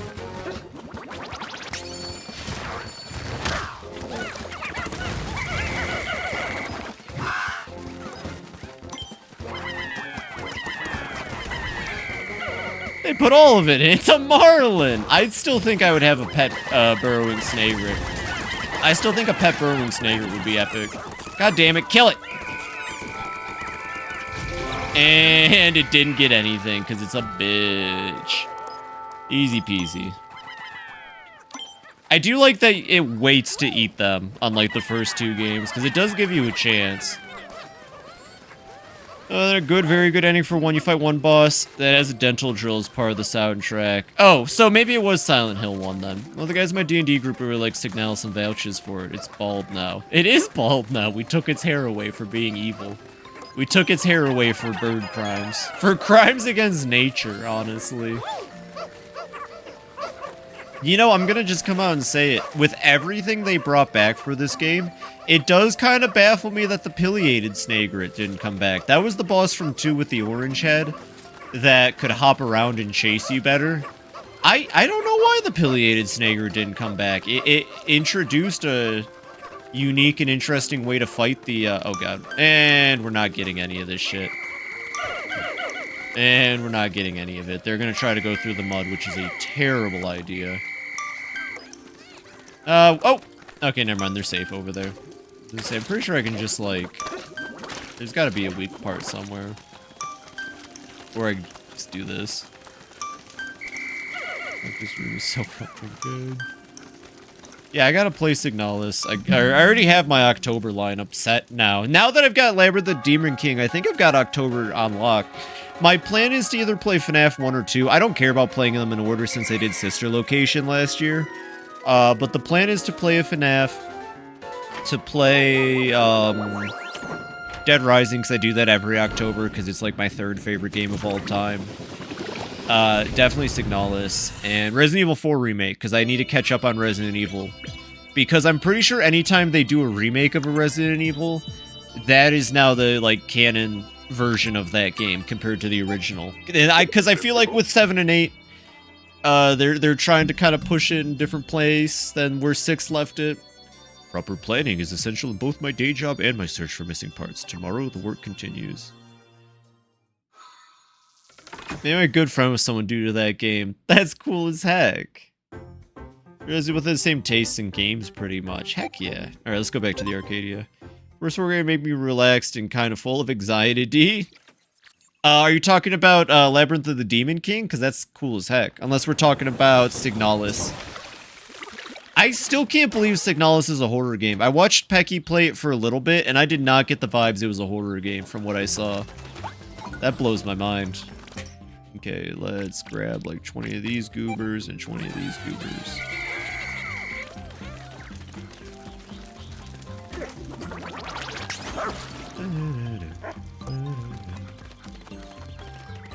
Horror game for me was Fear when I was 13. I was not ready for it. My first horror game was a little game called Pikmonth 1.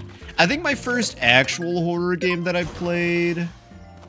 No, I didn't get into horror games till I was older. I think the first horror game I played was technically FNAF Security Breach. That's really funny, but I think it's genuinely true. Like, that is not a false statement in my head. I just didn't really get into horror because I was too scared for too long. Okay, get it out of the mud. Actually, wait, I do need some red Pikmin real quick, so... but I'm playing them now and I really enjoy them. I don't know if Dead Rising counts as a horror game, so I guess I wouldn't consider it. There we go. I was like, how can I make sure that this little idiot stays with me?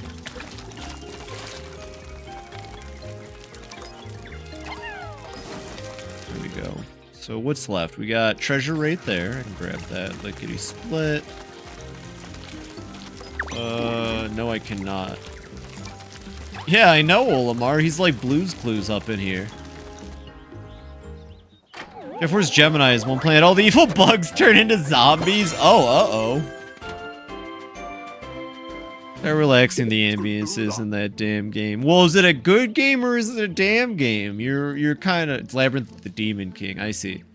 I'm gonna wait till I play it this October to look any further into it. But you can drop that in the Discord. I think other people might like to listen. Hey, after all these repairs, the engine output should allow us to go even further. I'm starting to see the faintest glimmer of hope. I'm trying to think what my first horror game would have been. Does Luigi's Mansion count? I don't think Luigi's Mansion counts. Is Luigi's Mansion a horror game? No, Patrick. Luigi's Mansion isn't a horror game.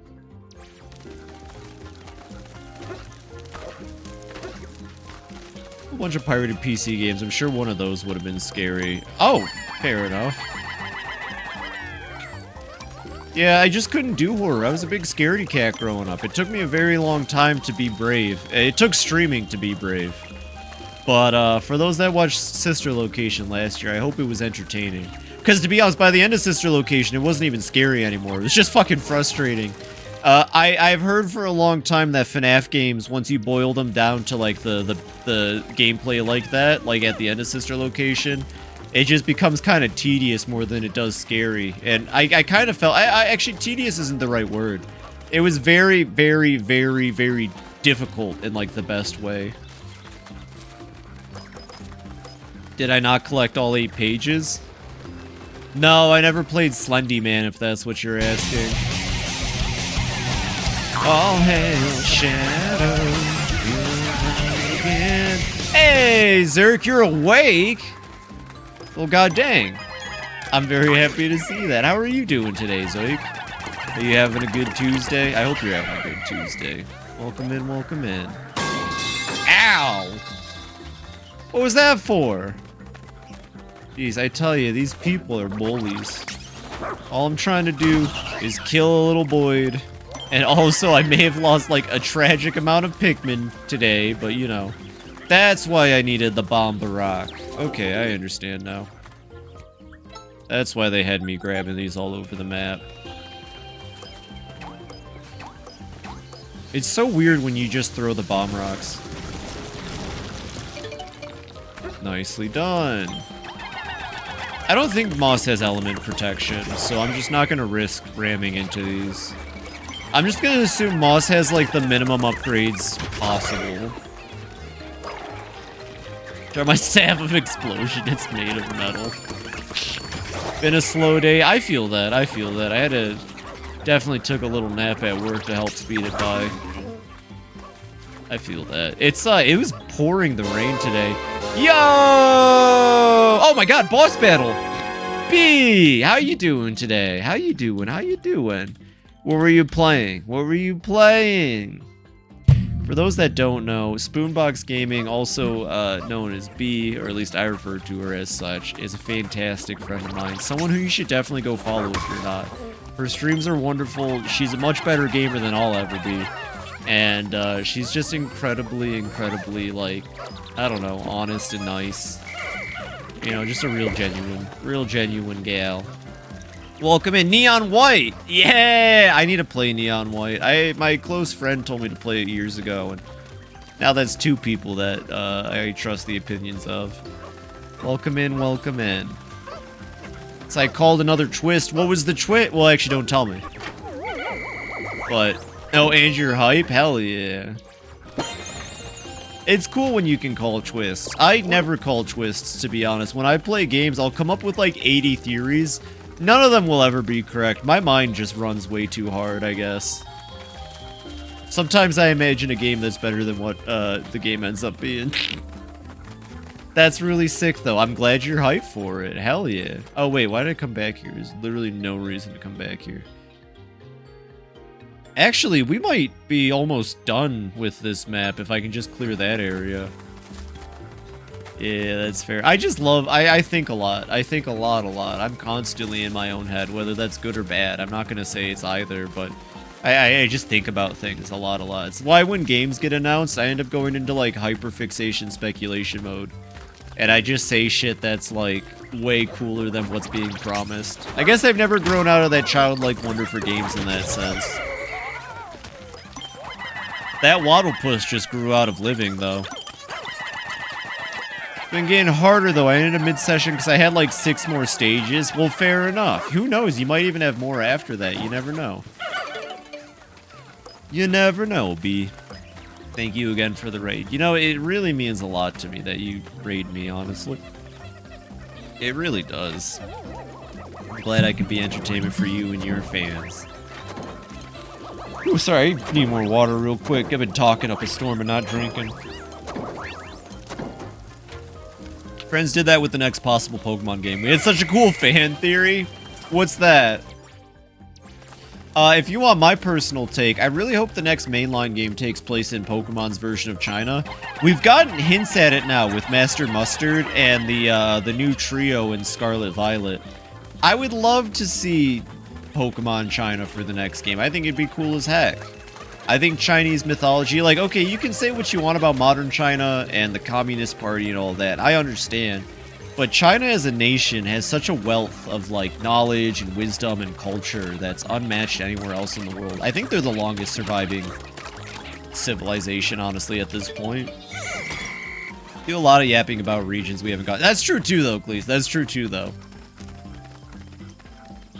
So you know how Ingo is just randomly in Legends Arceus? What if his brother Emmett figured out a way to get back to the past? Like Samurai Jack. And what if they were the brothers that split the drag? I don't really know a whole lot of Black and White lore despite playing Black and White 1 and Black and White 2, but I know what you're getting at there.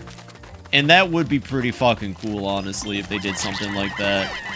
I genuinely really hope, because, like, they never actually followed up on the Looker plot that they started with the 3DS games. Last time we saw Looker, he was an amnesiac, and that was it. And it was just like, what the fuck? So I really pray that we can get some, like, conclusion to the fucking Ingo and Emmett story. Because it makes me really sad, and all the fan art people drew of the brother being sad makes me sad, and I just, like, I want them to be happy. You see, the original dragon was a whole train creature? That would be fucking sick. They stream on a shitty laptop. Probably not well, honestly. That's the thing about streaming, Gore. It does require a little bit of monetary effort on your end to get going. Now, maybe with, like, a non-shitty laptop. See, you say shitty, I'm just gonna assume it's probably, like, very low-end. Probably not. If you wanted to stream on a laptop, I don't know, man. If you're gaming on a laptop, I'm sorry to sound elitist, but you really shouldn't do that to yourself. Gaming on laptops is as big a meme as 4K monitors, if you ask me. Hey, doggy, come here. Streamed off a really shitty laptop for the longest time. Oh, well, I mean, actually, B might be able to help you. The fan art breaks my heart. Mine, too. B might be able to actually help you then, sounds like. I am the queen of jank. Yeah, the fan art makes me really sad. Like, really, really sad. Okay, so we can get this onion in time. I know we can. I just gotta do... Well, first I gotta kill that. Because that will definitely kill them on their way out. And you. I do like that the skitter chucks blend in very well on this map. That's cool. Where is my dog? Where is my dog? Actually, where the fuck are you, Moss? Moss, where the fuck are you?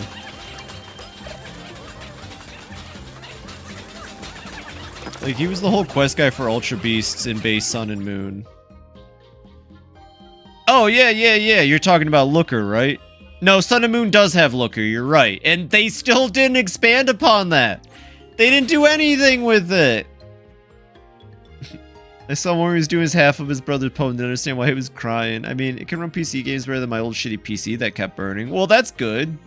CQ fan of them sharing a Joltik and calling it a shared brain cell. See, and we need more of that. We don't need sad art now that they're not together anymore. It breaks my heart. It breaks my heart in two. Chandler is just trying his best to comfort him. Where's my ball? I'm running out on the road. There's a car. It's going to hit me. He was the quest guy for post Sun and Moon. And then Ultra Sun and Moon dropped him.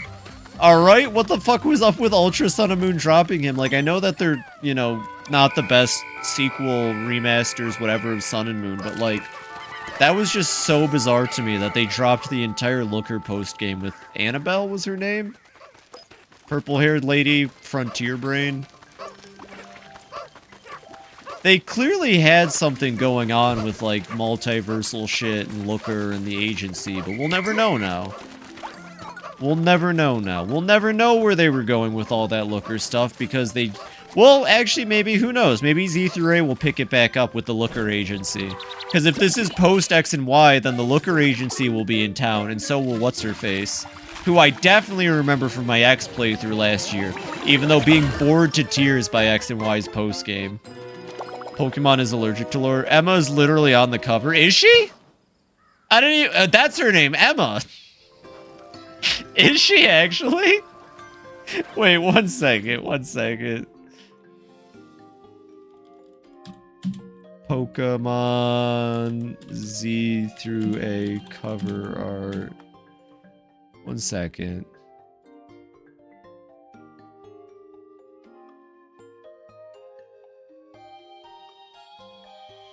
Is that the person they're... That's not Emma. What cover are you talking, please? Purple Lady's Annabelle. Oh, heck yeah. I mean, they explained that his amnesia was because he fell in the Ultra Wormhole. Yeah, they changed it to only new versions. Ultra Beast, Blistephalon, Stakateka. Ruth and Emma, and she kind of stink. Like, stink good or stink bad? One second, here's extended art. I found the extended one. I found the extended picture. Please point me in the right direction here. There's a girl that suspiciously looks like her older. Oh, okay, I see, okay. I see. Girl with the Megalucar. Yeah, that makes sense. That could be her. I would be cool if they brought her back. So I think we're done with this map, actually. I mean, there might be something left in here. But I think we're actually done with this map. We can wrap it up. We can just get some blue Pikmin and call it a day. We're gonna need them for the next map anyway. Yeah, I don't know. Pokemon, they are kind of allergic to the lore, but it would be nice if they stopped doing setups with no payoffs. It'd be nice if every Nintendo franchise would stop doing setups with no payoffs, don't you think? It'd be, like, really neat, I think, if we could just, like, have explanations for things and why things are the things that they are and so on. Oh, the blue onion added more blue onion. Hopefully we can pluck them out before nighttime. Because I'm not coming back to this map for 2 Pikmin. Okay, done deal. Multiverse shenanigans is cool versus mainstream. I think Pokemon is one of the few that works for it. It does! Even Pokemon Masters, because that's where they keep doing payoffs. They're doing payoffs in Masters? I'm sorry, I can't see that game and not think Pokemon Master Sex. I got into Masters when it came out. I have awful draw luck. Terrible draw luck. I didn't get anything I wanted off of the initial release, and it got really hard fast. Like, it got really hard fast, and it felt like Masters was very pay to win. Maybe I just wasn't using the right team setup. Excellent news. The repairs made to the SS Dolphin have made it possible to fly to more distant areas. For now, I need to go. It's still funny. Yeah, I think Pokemon would work for multiverse shenanigans, if you ask me. We're doing decent, by the way. We got 10 parts in 5 days, and now that I've got the dog and everything, we can speed it up tremendously. We might be able to do the shore. Oh, no! Well, you know what they say, you gotta go balls out. You fill 400 points to get a pity? Yeah. Time to white knuckle some more? Hell yeah. Hubert finally got to N again. Looker and Emma reunite. That's really cool, though. Nintendo game that was self-contained would be great. That is really cool, though. Thanks, Taiga. Don't worry, Taiga. I'll go balls out for you. I can't believe the payoffs are coming in a fucking mobile phone game that's clearly pay to win. Bye, Taiga. Everyone say bye-bye. Bye-bye, Taiga. Why does Massive Fire go so hard? There's a lot. My memory is as bad as it is. Why does Massive Fire go so hard? Hey, Kuro or Zinnia, if you're still chilling in here, please tell me he just keeps that as his battle theme moving forward. I think he left his keys. Oh, shit. Well, you'll have to call him back in a bit here. Like, I hope he just never not has Massive Fire as his theme. Oh, I was asking, does Taiga get to keep Massive Fire? Because Kiryu's combat theme changes from game to game. No? God, but it's his best one! It is hands down his best combat theme. Like, I don't care that I haven't heard the new themes. Yakuza 4 might have the best soundtrack. Sadly not. No. No! Most of the Pokemoss events feel like fanfic writing or filler episodes. He gets to sing, I know, he gets to sing the first Bakamitai. It does fuck really hard. Fun fact that I got to learn, everybody, the first Bakamitai was not Kiryu, it was in fact Taiga. Which is absolutely insane to me. But it makes sense, given the context of the song, it makes a whole lot of sense to be Taiga's song originally. People hated it on release? How? Agree, Belt. Saw some pink Cerebean, yeah. The fits do be fire. I don't play Masters, look at the art. The costumes are really nice, yeah. The costumes are really nice. Yeah, Q really hasn't been a fool. That's what I'm saying. It's so much energy. It is. At least not circa 9088 he hasn't. Yeah, it made sense for Kiwami 1, I guess, but... Oh my god, is that a boss battle over there? Holy shit, they're everywhere these days. Oh my god, mod to replace Pikmin 4 boss battle music with Massive Fire. Never played the games and that song goes. Alright, it goes harder than any song I've heard in the series. And I've heard some really good songs. I also heard a lot of Linkin Park music while playing Kiwami 2 silly mods. So, like, you know you can trust me on this. Oh, do I not have enough? I don't have enough materials to continue that. Okay. We're gonna have to go material hunting, it sounds like. Anyways. Up! Incredible. Incredible. None of them went towards the butt. Alright. Pikmin, play some boss battle music. Oh, this thing. Oh, there it is. It had to notice me first. Still one of the best bosses in Pikmin. I don't care. This is such a great boss battle, if you ask me. I'm really happy they brought it back in all of its glory. Even though it's not the same enemy from Pikmin 1. Because Pikmin 1 was the armored cannon beetle, and this is the horned cannon beetle, okay? I just want to make it clear, this is not the same enemy from Pikmin 1. Hi, Nova. I hope you had a wonderful nap. Welcome in, welcome in. I'm currently fighting the hardest boss in Pikmin right now. Welcome in. I hope you're having a wonderful day so far. And I hope you're doing well. How was nap? Yeah, how was the nap? Did you have a good nap? Okay, so we want the blue Pikmin to have this body.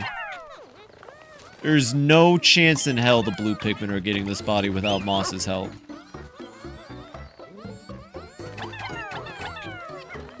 That should go to blue Pikmin? That should go to the blue Pikmin.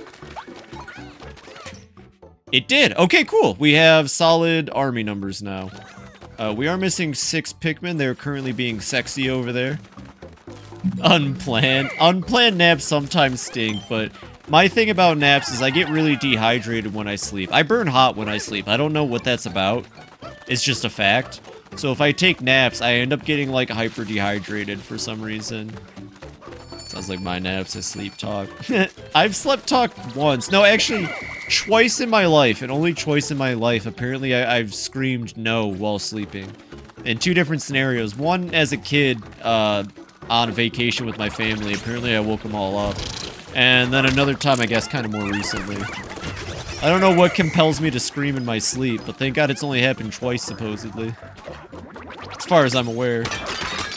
Sleep converse? I can sleep converse, but only if you half wake me up. It used to be a big gripe of mine.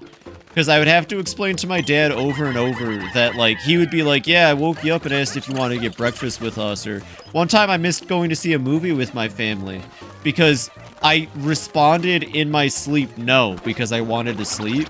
I remember just being upset, and they're like, well, you said no. And it was like, well, no, yeah, sure, I said no, but I wasn't awake or aware. That's why I put fans aimed directly at my bed. That's happened to you too, B? That's why it's the worst. Because then they're like, well, you said no, and it's like, I don't fucking remember. Everyone say hello to Nova right now, by the way. She's the coolest person in the world. That's not hyperbole. You have to. Aw, look how peaceful it is. God, it would suck if we had to kill it. It would suck if we had to kill this peaceful friend of Pikmin. Okay, so the funny thing is we didn't actually have to kill it. I lied. I lied, we didn't actually have to kill it at all. Everyone say hello to Nova, she deserves it. Oh, come on, do I really need yellow Pikmin for this? Okay. No, that's fine, no, it's okay, game. It's not okay at all, I'm angry. Okay, let's put you up, and let's at least have 10 bloomin' onions. Yeah! Everyone say hi. Yeah! Hope you had a wonderful napperoni. Napperoni and cheese.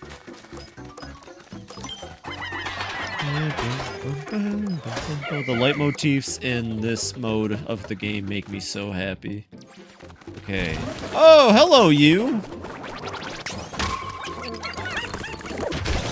Goodbye. Oh, hello there!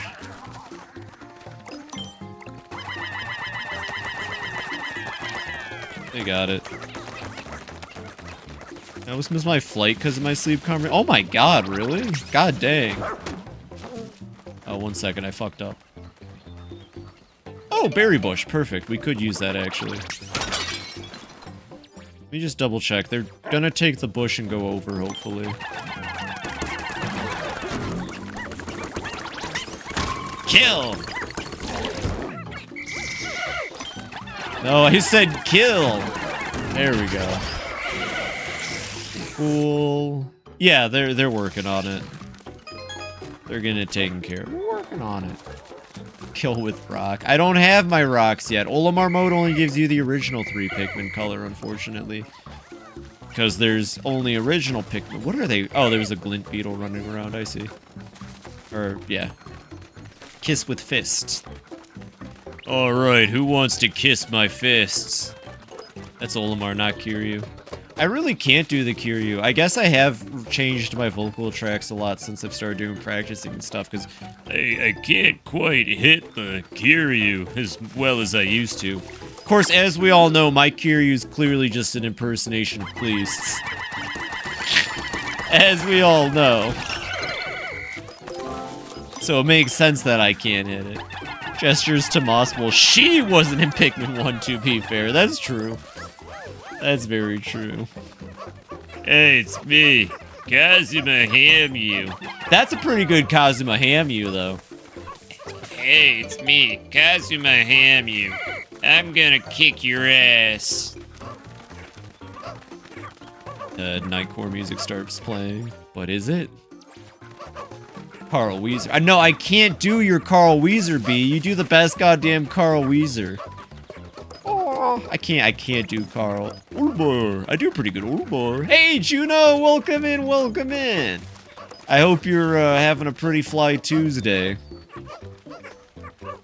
Oh, Jimmy's mom. Fun fact, by the way, Spoon/B, she does the best Carl Weezer. It's absolutely amazing. Genuinely, I've never heard a better Carl Weezer in my fucking life. I don't even know what voices I can do. You know who else can do voices? Because I am the real Carl Weezer. Oh, I couldn't possibly eat another. Oh, okay. I'm having a, for the love of God, why can't I get up my brushing teeth? Oh. Hey. Take your time, Juno. One step at a time. I sometimes have problems getting out of bed myself, so I feel that. You got this.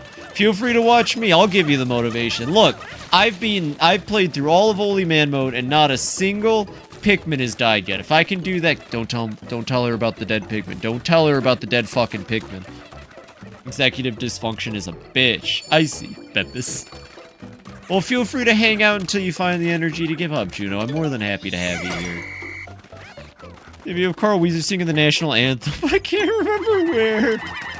Do you want to bet that Blowhog is going to be considered a boss battle? I don't remember if it is or not, but I think every part of the Olimar mode has 2 bosses. It is not considered a boss battle. Okay. There might be only 1 boss on this map. I mean, it is just a... Jesus Christ. I was gonna say, it is just an oversized Blowhog at the end of the day, but holy shit, that damage. And that's what you get for being like that. The fiery bitch hog. God, what a fucking fiery bitch hog. I can sing Stacy's mom. No! Stacy's mom! I can't do Carl. But can you do Ultra Lord? Remember when Sheen got his own TV show called I Wish This Show Would End, Please Help Me? That was a weird name for it. I wonder what they meant by that. Also, I used the wrong Pikmin. Everyone, I'm a fake Pikmin fan. I used red Pikmin when I should have used yellow Pikmin. This is going to be a whole stream, I think. I think Olimar mode's going to end up being a whole stream, honestly. There's no way I finish this in time. There's no way I finish this Pissman. But hey, that just means on Friday, we get to go to the coolest map in the world. The Giants Hoyth. You know, okay, last week, I said that I was gonna go on Wednesday and I didn't. I think I will actually try to make a stream tomorrow and I won't back out. I ended up wanting the day off also because on Wednesdays I hang out with a group of friends and I wanted to play games with them. I think this week I'll actually try to stream tomorrow because I need the finale of this game to line up on Saturday. I need the finale of this game to line up on Saturday. It's important to me. It's very important to me that the finale of this game lines up with the V2 reveal. Ketchup min, mustard min, and blue. So I'll probably stream this tomorrow. For realsies, for realsies. The creatures of this planet breathe a deadly poisonous gas, oxygen. At present, my spacesuit can filter the oxygen out. If the batteries for my life support system should fail, I shudder to even think about it. Realize now, yeah, Stacy's Mom's a fucking weird-ass song. Imagine telling a girl that you want to fuck her mom, but not her. Oh my god, I'm missing a ship part in the Arcadia. Cool. Guess we're going back there. I hope you're all excited. It's very important to me. I can't get into it yet, but it's incredibly important to me for that reveal. It's like maybe the most important thing to me during like in this whole streaming so far. I gotta make sure I do it right. So I'm excited that you're excited. Also, to be honest, since the cat's already out of the bag on this one, I commissioned Pink for it. And I don't know if you know this, but Pokemon Blossom Pink, which by the way, I didn't know people call her Blossom. I don't know if that happens often, but that's really fucking silly to me. She's a phenomenal artist, and I'm really excited to be able to use a model made by her. I won't get into it, but I guess I probably should say, I should probably start tempering expectations. I will be dropping from a fully rendered VTuber model to a PNG Plus, but trust me, this is for the best. Trust me. In time, all will be revealed.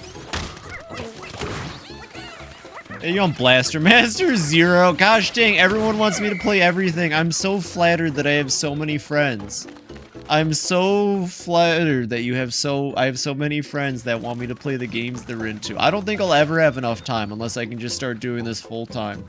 I just want to play games all day. I've got the video games hyperfixation. Not any specific video game, just video games. I need to play video games like 18 hours a day to function. Very excited. I tell her I do them both if I like sex. Jesus Christ. Hey, Stacy, you, miss having a father figure around at all? Hey, Stacy, I know I'm the same age, but wouldn't it be, like, really silly if I was your dad? You know, that probably has happened to someone in real life, and I feel bad for that person. I feel horrible for that person that has happened to.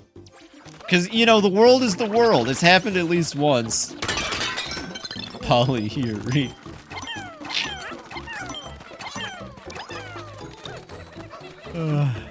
Y'all are silly. Y'all keep me going for sure. Let's see. So we're missing 2 pieces. One's probably over there. Oh, I've got the treasure radar now. So if there's something buried, but for real, I don't get sex. It's weird. I wish I could explain it, Juno, but I totally understand and respect that. Asexuality is something that I think more people should be aware of. I genuinely, even though I guess I would consider myself someone who would be active if I had a partner like that. I totally respect it, and I get where you're coming from with that. Happens in sitcom. Not even asexual, I just don't get the appeal of sex. I feel like... Okay, fair. You know what, bet. Whatever. Fair. I wish I could explain it to you in a way that makes sense, but I don't think I'd be able to. Okay, so I know where the last part is. This game's just being a bitch about it. 1 second. Right, I think that... Well, let's not jump to conclusions, B. Let's not jump to conclusions.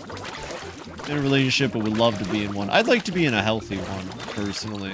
I think that's what I want. The game is literally, like, using invisible walls to keep me from getting up here. This is some bullshit. Alright, well, hopefully there's enough material on the fucking ground that I've just ignored. I think there is exactly enough material on the ground. I don't know.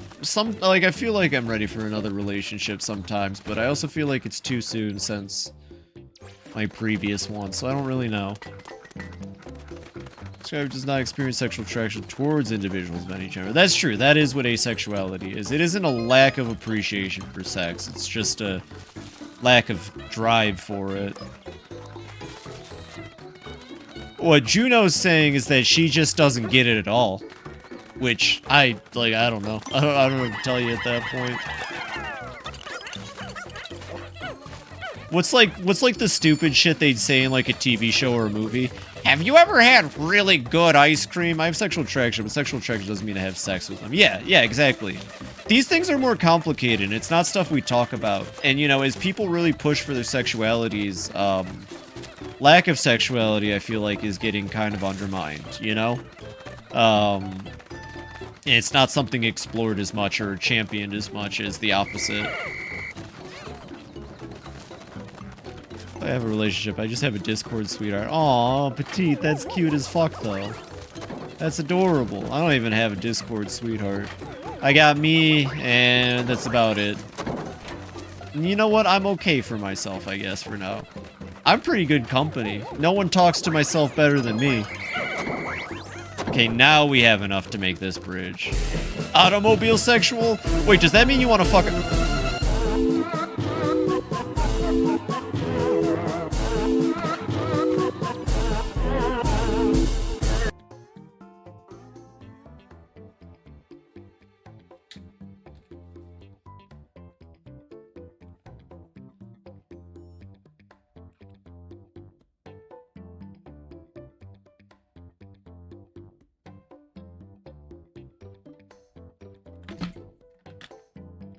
You didn't hear that.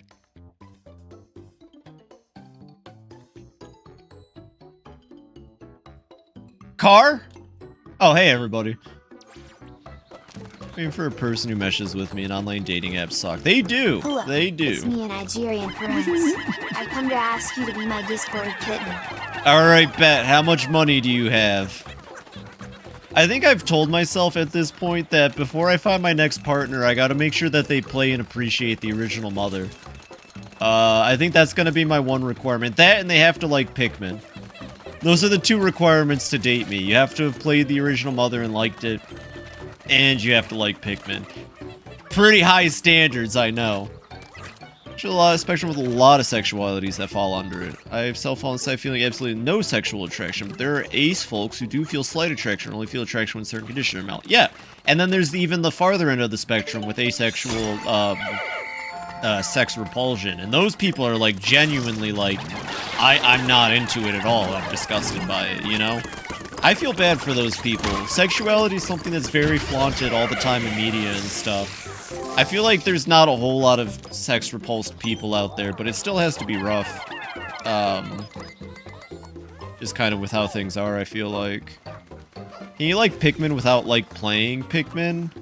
I guess, but I think next person I date, I'd want them to be someone who plays video games, you know? Not to dog on my past relationship, but... there's definitely a bit of disconnect when one of you just really enjoys playing video games and gaming and the other one doesn't really care about it. I thought that wouldn't be an issue, but I think it is, for me at least. It kicks in other ways, just not basic, boring-ass sex. Boring? Oof. Alright. Mutual hobby is good to have. You should have a mutual hobby, yeah. Should have multiple mutual hobbies, at least. One or two, I think. Like how you can like sex without having to have it. Yeah. See, these things are a lot broader than I think people give them credit for. I guess we can just like farm getting berries until, yeah. We'll just farm getting berries until the next in-game day. That's fine. I've already determined that we're probably going to be doing Olimar mode for the rest of the stream anyway, so this is fine. We'll get like 2 or so sprays. Watching a video game that my dad would play really confused him. Thought about it before, but I like Pikmin as a concept, but the daytimers stress me out like crazy. That's fair. You know, that's completely fair. I like being timed in video games. It's the same reason Dead Rising is one of my favorite games of all time. I love the crunch. I love a game that forces me to act fast and play smart, especially when that game, you know, can be played multiple times to get better and to play smarter. Fun fact, last year was the first time I ever actually rescued all 50 people in Dead Rising, and that felt awesome. I mean, it could be because the remaster was just a better overall experience, but I played with the old-ass jank controls. And the other way, timers stress me the fuck out. I love timers. I love being on crunch. I like being put in a little box and asked to work. Say about Majora's Mask, but it's not really bad once you're used to them. Yeah. Yeah, I don't particularly want to ever have sex with the idea it makes me uncomfortable. I don't care if other people do it, because that's your business. Yeah, exactly. That's fair. Here we go. We got some more stuff. What was it? Last Pikmin stream we talked about pooping, I think. This one's the sex stream. Hell yeah. What's next? Piss? Sometimes I find myself questioning whether I'll ever be able to escape this planet. And I remember my family is still waiting for me back at home. I wouldn't bear any hardship to see them again. Fair position is behind the camera. Snap. Yep. That's going in the cringe compilation. I feel like Pikmin's timers are pretty generous, but I understand why you wouldn't want to play it. Yeah. Alright, now we gotta go back and waste a day here. Like times I do have a newfound appreciation for them after firing up Look Outside. Ooh, I've heard that one's really good. This is also a turnoff. I actually don't... Okay. I'm probably gonna dog on, like... I don't think anyone in my chat, maybe. If you're into it, I guess keep it to yourself, I suppose. I don't understand, like, fecal matter and that stuff. Like, I don't understand. Majora's Mask Persona. Yeah. Oh, but the Persona timers are fun, too. I just get the dungeon done in the first 2 days and then goof off for the rest of the in-game day, or for the rest of the sessions for that. Honestly, if you can get really good at Persona, you can literally do the dungeon in 1 day and then have the rest of the month to do whatever. I think most people... It just doesn't make any sense to me. I don't know why people... Persona timers basically never exist. Yeah, honestly. Stresses you out regardless. That's fair. It does make the first playthrough harder because you're going to spend most of your first playthrough just building up those stats that you need. Oh, it was behind water. Right, okay. I will say, the timer does kind of make the game... Like, it does feel like it makes you have to play the game twice in an arbitrary way, because the timers limit your ability to get everything done. Hey! Hey! God damn it. In any meaningful way at 69. You're out of time, it's your fault. Yeah, I'm glad what I'm into generally considered normal. Same. I don't think I'm into anything fetishistic. I'm pretty vanilla, I guess. Well, actually, I don't think at this point in my life I could be considered pretty vanilla, but... Well, no, that's being dishonest to myself. Maybe, yeah.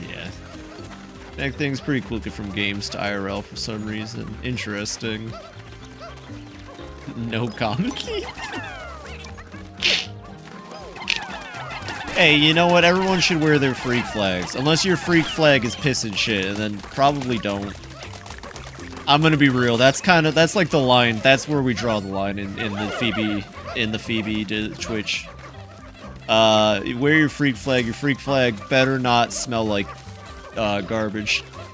Freak flag Taco Bell. It's called cake squatting. I'm kink-wise. Well, that's something you have to figure out, and you need partners for that, which is the hard part, you know? You gotta find someone who's willing to help you explore, which is also why I think stuff like that's super interesting, because it's like... It's probably, like, the biggest breach of you and your trust and your... Not breach, but you know what I mean. It's like, it's... Yeah. Gotta be 100% giveaway. Oh, it's cool, Juno. It's called... Squat Cobbler, you ever heard of it? Fucking Better Call Saul. The feeling of release as well as being vulnerable. Yeah, I think for me it's the vulnerability thing. 100% that would be it for me, is the vulnerability stuff. As far as the feeling of release goes, I could do that myself, honestly. I can do that myself, it's fine. It doesn't feel too different regardless. But as a misophobic, it's impossible for me. Aw, well, that's fair. That's understandable. The repairs to my spaceship are progressing little by little. It's funny, the ship feels like an extension of my own body. Perhaps a clunky arm? I need to fix it so we can escape together.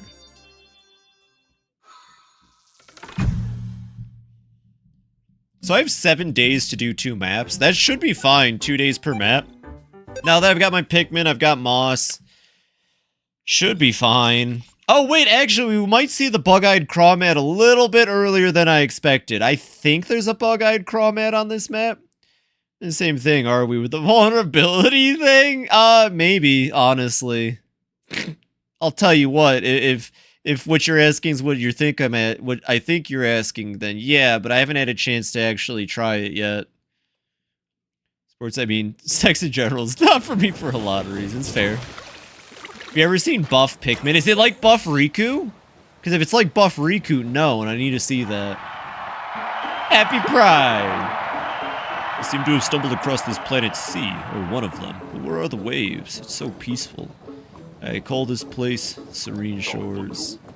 Take a while to explore the area with all this water. I need a proper strategy to find all my ship parts. Let's see. So, for this map, we take out 20, 20, 20. We got... Go over here, go over here. I think this map, you don't go to this area, but I could be wrong. I don't remember going up on the sandcastle, at least. It does look like there's shit up there, though, so I'm prepared to be wrong about that. Anyways, we start by killing Crab. Oh, yeah! By the way, fun fact about enemies in this game, because the Nintendo Switch 1 kind of stinky, kind of a shitty console, it's really noticeable with this new enemy type, but enemies are coded to just stand still and kind of A-pose. Olvin and the Pikmonths. Hey, Mario! I've been having a shitty run of Olimar. I don't know if you can tell by the death counter, but we've gone up like 30 since I've started. It's definitely gone down since I got Moss, but mind telling me in the DMs after stream? Yeah, sure, honestly, Juno. If you're curious enough, I don't mind talking about it. Or at least what I think I would want out of a partner.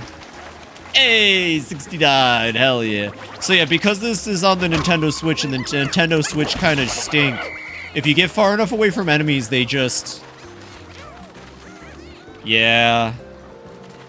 I really hope the Switch 2 update fixes that, because it's really sad how obvious it is with some enemies. Welcome in, by the way, Mario.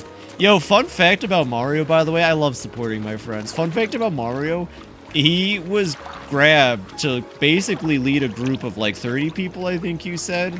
It sounds almost like a game jam, but he's going to be making a pretty cool game with a bunch of people here soon. And honestly, I think you should all give him a little congratulations for that. Anyways, it's the bug-eyed crawmad! Oh my god! Oh my god, the bug-eyed fucking crawmad, I love you! I loved you in Pikmin 3! You're my favorite enemy! Oh my god! There he is! Well, you're not leading it. Oh, I thought that's what you said last time. My bad. Yo, it's the fucking bug-eyed crawmad! Yo! Yo, I'm a big fan. I have all of your fucking albums. I've subscribed to you on 2 channels. It's still just as easy as Pikmin 3, by the way. Spoilers. Spoilers, it's still just as easy as Pikmin 3. Maybe not as easy without the pink Pikmin, but you know. Oh fuck, I'm coming. Okay, good. We didn't lose anything. Anyways, it's the bitch-eyed stay, man. Fuck-bite craw, man. It's the lobster. You're what? What did I say? I forget. You what? I mean, when the craw is mad.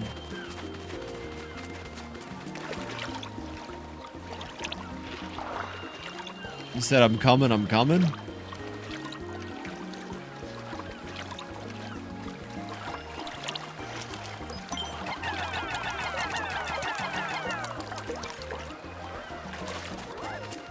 Did I say that? Did I say that? Coming straight for your house. Coming. Right. But still, Mario, yeah, honestly, it's cool as heck, Mario. I'm really excited for you. Honestly. Oh, no, not the... What the fuck is this thing called? Not the Stinky Dingus.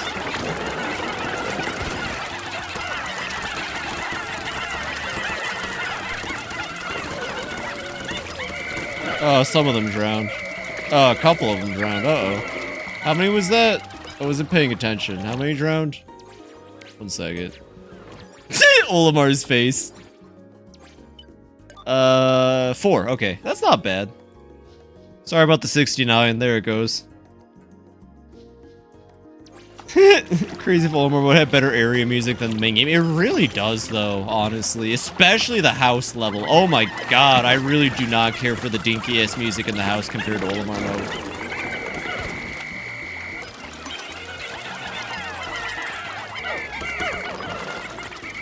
Maybe I should have came at this with all blue Pikmin. I'm gonna be honest.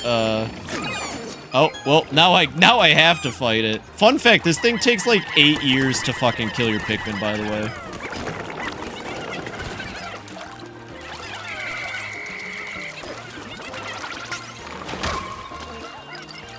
Oh, I completely missed that attack. That's okay, it's dead here in a second.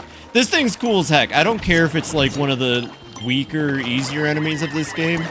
I think it's cool as heck, and I want to see more weird shit like this in my Pikmin. Alright, come on, everybody. I don't even think I needed to kill it, I just wanted to. Right. I just wanted to prove a point to it. You can leave 20 Pikmin with this enemy and they'll literally kill it on their own. I believe that.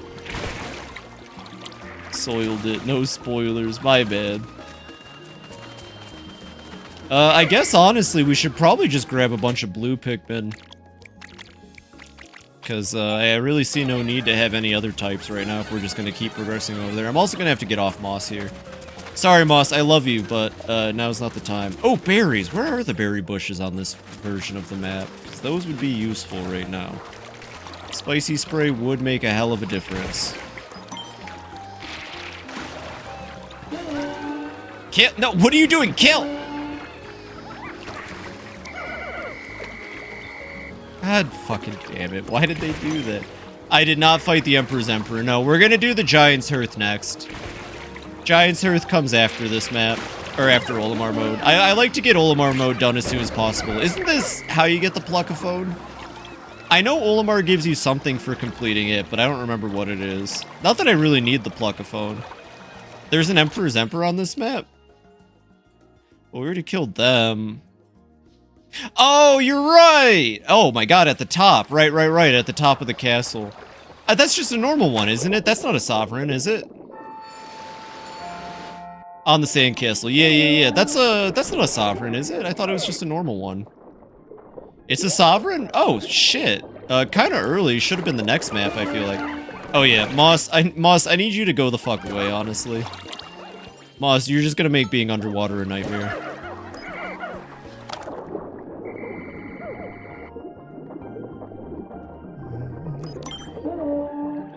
Finish case 4. Nice! What did you think about it overall? I really like it as a break from the main story. I genuinely love how they explore Black Quill and Athena's relationship, whatever the fuck it is. I love the scene where Black Quill lifts her up by the scruff of her fucking outfit just to tell her, I need soba! What about case 30? And what about Casio, actually, while we're at it? It's a pretty large case.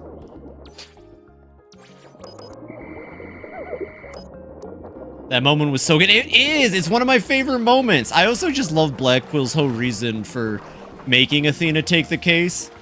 You don't understand, Athena. I'm a weeb, and I love soba. I'm happy to see Black Quill. Like, you know what that case tells me, too? That now that he's you know, had his vindiction and everything in Dual Destinies, he's really starting to come into himself. And Black Quill's just a big fucking weeb, and I love him for it. I'm gonna be real. Black Quill's just a big fucking weeb, and I love him for it. And he doesn't even care. Overall, I think most of the hate comes from its place in the story. Overall, that was perfectly fine, albeit I enjoyed it because of Simon. Yeah, Simon really makes the case. I enjoyed the witnesses. Waki's really annoying, but he's no worse than, Wait, Waki's the one from Ace Attorney 4. Okay, I don't remember the guy's name, but he is very reminiscent of Waki Kitaki. Very popular, I mean, among female lawyers who wear yellow. Yeah, being lifted up by an angry, scary man. Athena really enjoyed it. The Dual Destinies makes me think of Yu-Gi-Oh! That's fair. Now, Case 4 is good. It has great pacing, great plot. The twist is actually really fun. I felt like I didn't see it coming, even though it might have been a little telegraphed. Like, overall, yeah.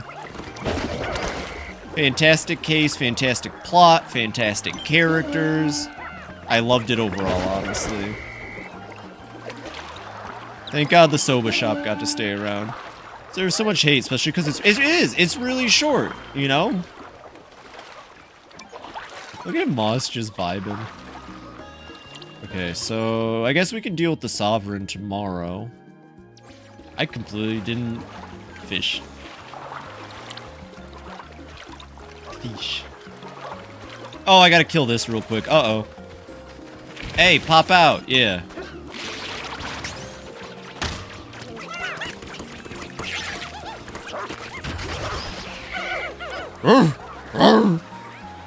I love Boss so much. Dog's too angry. Okay, so they should be safe to carry that back, I think.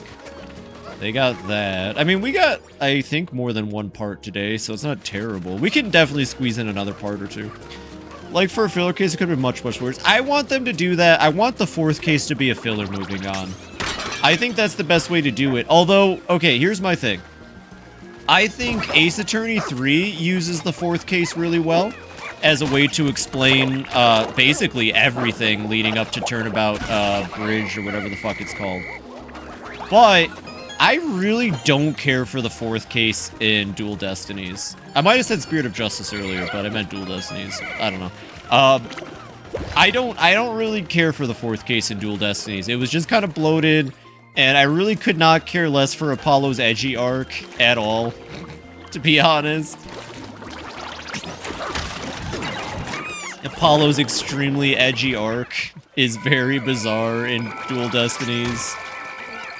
Yeah, I should have used blue Pikmin earlier. That would have saved me some time. Out of the edge. Athena, you're lying to me, and I know it! Their combat sounds like they're just slapping. Well, they are just slapping the shit out of enemies.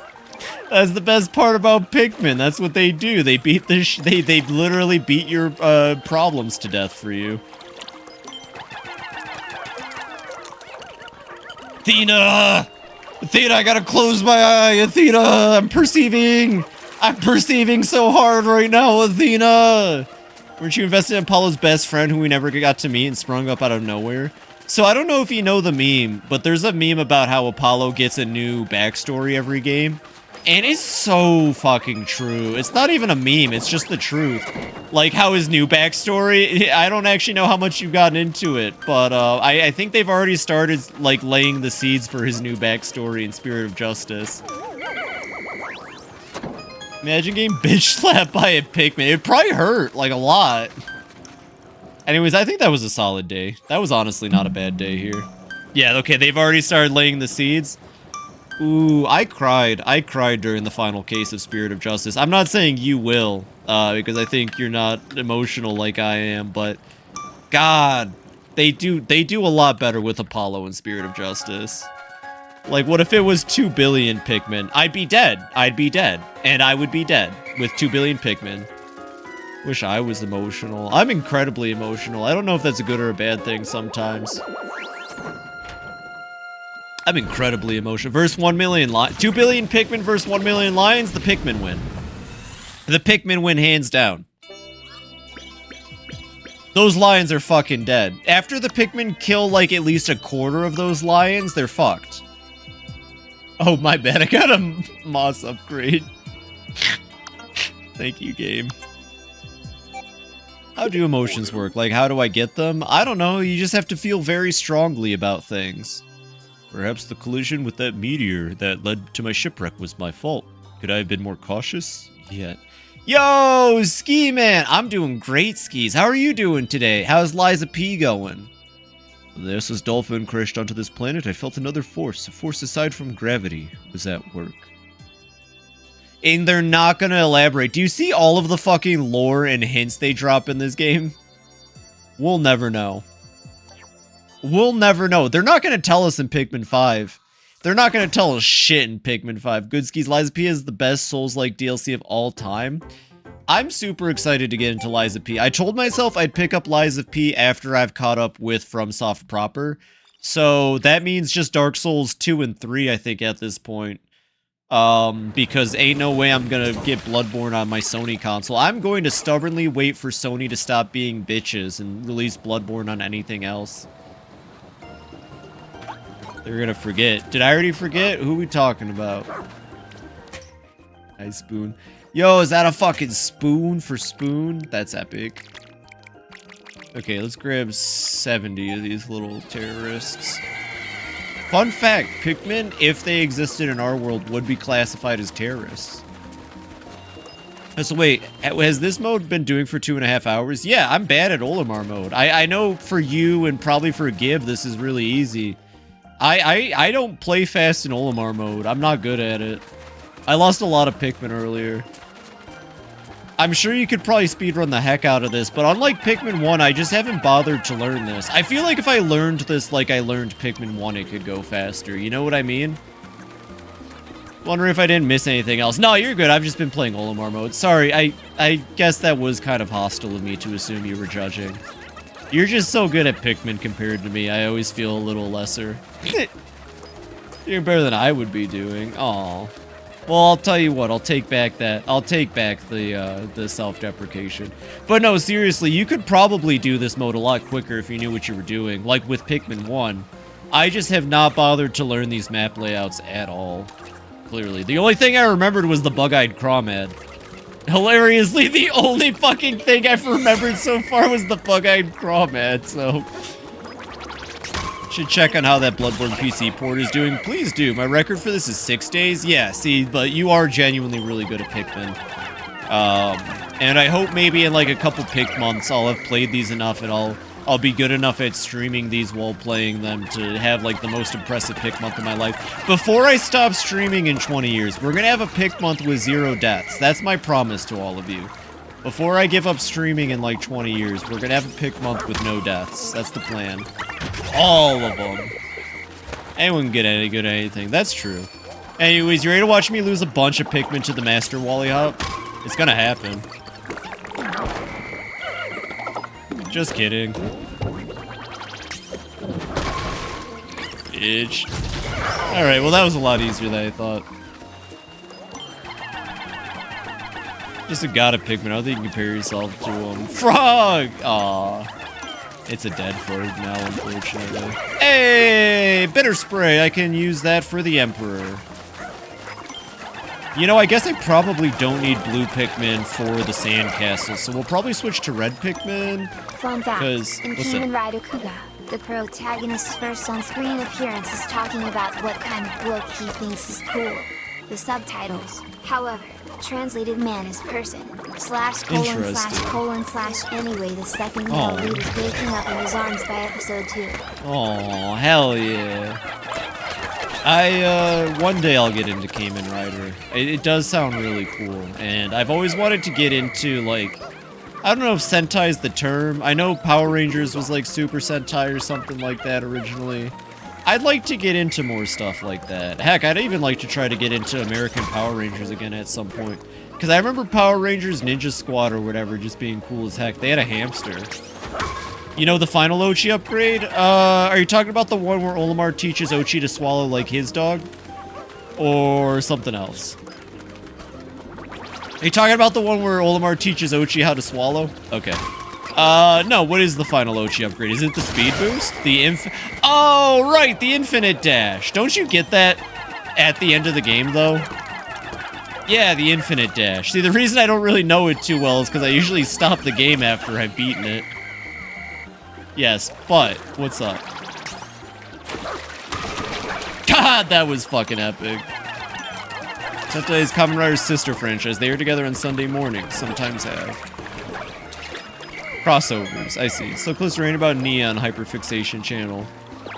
Is Nia that are you talking about that character from Xenoblade 2? We had that Xenoblade 2 discussion yesterday, and how it seems to definitely be like the black sheep of that franchise, but probably a bug, but once you get the infinite dash, if you play Olimar mode, Moss will also have it for some reason. Oh, that's definitely a bug. Oh, your Discord profile, okay. Yeah, go on a rant. Fucking speak your truth, girl. Queen. Fuck. Hey. Hey, is anything look odd over there to you guys? Hey, do you see anything in the distance that looks a little off? I must be imagining it. Looks normal to me. Everything looks super normal to me over there, if you ask me. Yo, it's sand! It's rough cores and it gets everywhere. Okay, well then I won't read it, Spoon, or B, sorry. I definitely owe it to you to watch Gurren Lagann at some point as well. Rough. It's like some kind of flying squid.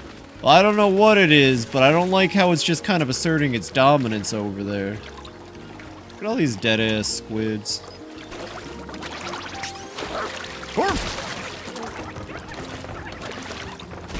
I would definitely like to check that before we stop, Mario. I want to see Moss with Infinite Sprint. That's kind of fun. So if you waited to do Olimar mode till the end of the game, I guess that's a benefit for Infinite Sprint. If you wait for Olimar mode. Assert your own dominance. Gurren Lagann taught me not to be depressed. Not joking. Really? That's cool as heck. That's really good. You know, I'd be honest, it's Gainax, right? The same people who made Evangelion that did Gurren Lagann. I'm not surprised you made two different animes basically trying to teach people how to live healthier lives. I hope with Gurren Lagann the message was got, because I don't think anyone actually understands the point of Evangelion and escapism and all that. Me as well. It's got me out of my head a lot less. Maybe I should move that up then. I could certainly use some advice for how to get out of my own head. That's something I struggle with a lot. I don't know about all of you, but I think a lot. And I think a lot about things I maybe shouldn't think about, but I think. Even when I'm, like, inebriated, I still think a lot. It's something that's kind of bothered me. I won't get into it too much here on Twitch.tv, but I experimented in college, and something I always found was odd was people were always like, I don't remember any of it, and I'm like, how could you not? I remember every bit of what happened. The point of Evangelion is make a lot of Ultraman references. Oh, okay, that's fair, yeah. And to make Ritsuko, fair enough. Crew left and made Studio Trigger. Yo, and Trigger makes... Yo, okay, I haven't seen a whole lot of stuff, but you know what's a good-ass fucking movie? Promare. Holy shit, I love Promare. And Inferno Cop. I could gush about Inferno Cop, like, all night, honestly. Space Patrol Lulaco's okay. I have never watched Little Witch Academia, but I heard that one's fire. I never watched Kill la Kill either, but I heard that one's fire. Promare? Fuck yeah. Have you seen Promare? I love that one. I still think a lot. I mean, especially because, like, right now in my life, I'm kind of alone in Colorado, and I don't talk to people at work. It's hard not to be in my own head. It's like, what do I do? Just sit there in silence or think to myself, you know? There's literally a Fire Force and TTLG had a baby and squished it into like 2 hours, and it's fucking beautiful is what it is. I fucking love Promare to death. Alright, let's go do some Regicide. Yeah, it's time for some Regicide. Hopefully I can finish this day, but I kind of doubt it. Promare rewatch Saturday night? I think this Saturday Mary suggested a movie we were gonna watch. Mary, are you in chat? I know you suggested a movie.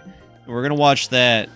Nah, sorry Zinnia, this Saturday and next Saturday are booked. We're watching Mary's movie this Saturday. And then next Saturday, since I'll be doing the VTuber SummerSlam, I'm gonna pick a Pokemon movie. Actually, do people have recommendations for a Pokemon movie to watch for movie night? I might actually just do The Mystery of the Unknown, since that's always been my favorite Pokemon movie. But I'm keen on watching newer ones, if y'all have any newer Pokemon movies, or maybe something past the Ruby, Sapphire, Emerald era, because I stopped watching the movies after the RSC era, to be fair. Currently in therapy because my overthinking is causing me problems with my physical health. I won't say that I fully understand what you're feeling, because I care about everyone's situation. I could probably relate to someone. Yeah, you get really stuck in your head. Sometimes you think about people more than they probably think about you and stuff like that, and it's tough. Yo, actually, Detective Pikachu would be hype. I actually would watch Detective Pikachu. Lucario and the Mystery of Mew is pretty nice, too. But I really like Detective Pikachu, actually. And oh, fuck, the blue onion, Phoebe! The blue onion! Sorry, this is very important. Wait, isn't there a cannon beetle, like, right over here somewhere? Am I tripping? Maybe that's in the normal map. Wanted to watch... Okay, we'll do Detective Pikachu. That movie rocks. Fuck the blue onion? Well, how else are you gonna make more Pikmin? Alright, we're doing Detective Pikachu for not the upcoming Saturday, but the next Saturday. Also, what were you asking, Mario? Time is your speedrun on Thursday? Yo, what you speedrunning, Cleese? You've probably already told me, but... Yo, is that a Sovereign Bulblax Pikmin 1? It sure fucking is. Fun fact for those that don't know, this is also a reason why Pikmin 4 is the best game ever. They actually decided to separate the Emperor Bulblax from the... They decided to separate the Bulblax from the end of Pikmin 1 and the Emperor Bulblaxes that are in Pikmin 2. There are now two distinct enemies called the Emperor Bulblax for Pikmin 2 and the Sovereign Bulblax for Pikmin 1. The Sovereign Bulblax is just as fucking scary and hard as the end of Pikmin 1, honestly. The Emperor Bulblax is still easy as piss to fight, if you ask me. Nope. Yeah, the Sovereign Bulblax can be tricky if you're not prepared. Fuck. Surprisingly, no one died. Fuck. I love that they brought back the Sovereign. Oh, he's gonna get something for sure. Never mind, he's dead. And he still has the piggy bank! Okay, those are in the base, so they'll probably come over here. It's a big lad. Green hair don't care. It takes I'm gonna just throw a hands with splinter Mario in the Odyssey. right Please frame kick of his mind. ass, please. Break all obstacles. I say you that might because find. you're here and he's not. Kick his ass. Thank you, Pig. Gamer. That was scary as fuck. I'm so glad. You're misremembering because you still didn't get punished for messing up Moon Matrix and Spirit of Justice. You don't get messed up for Moon... I swear to God you get penalized for Moon Matrix. Maybe there's a Moon Matrix near the end of the game that you get penalized for. Ow! I thought you got penalized for Moon Matrix, but that's fair. I mean, my brain don't work too hard. Too much cannabis use, I guess.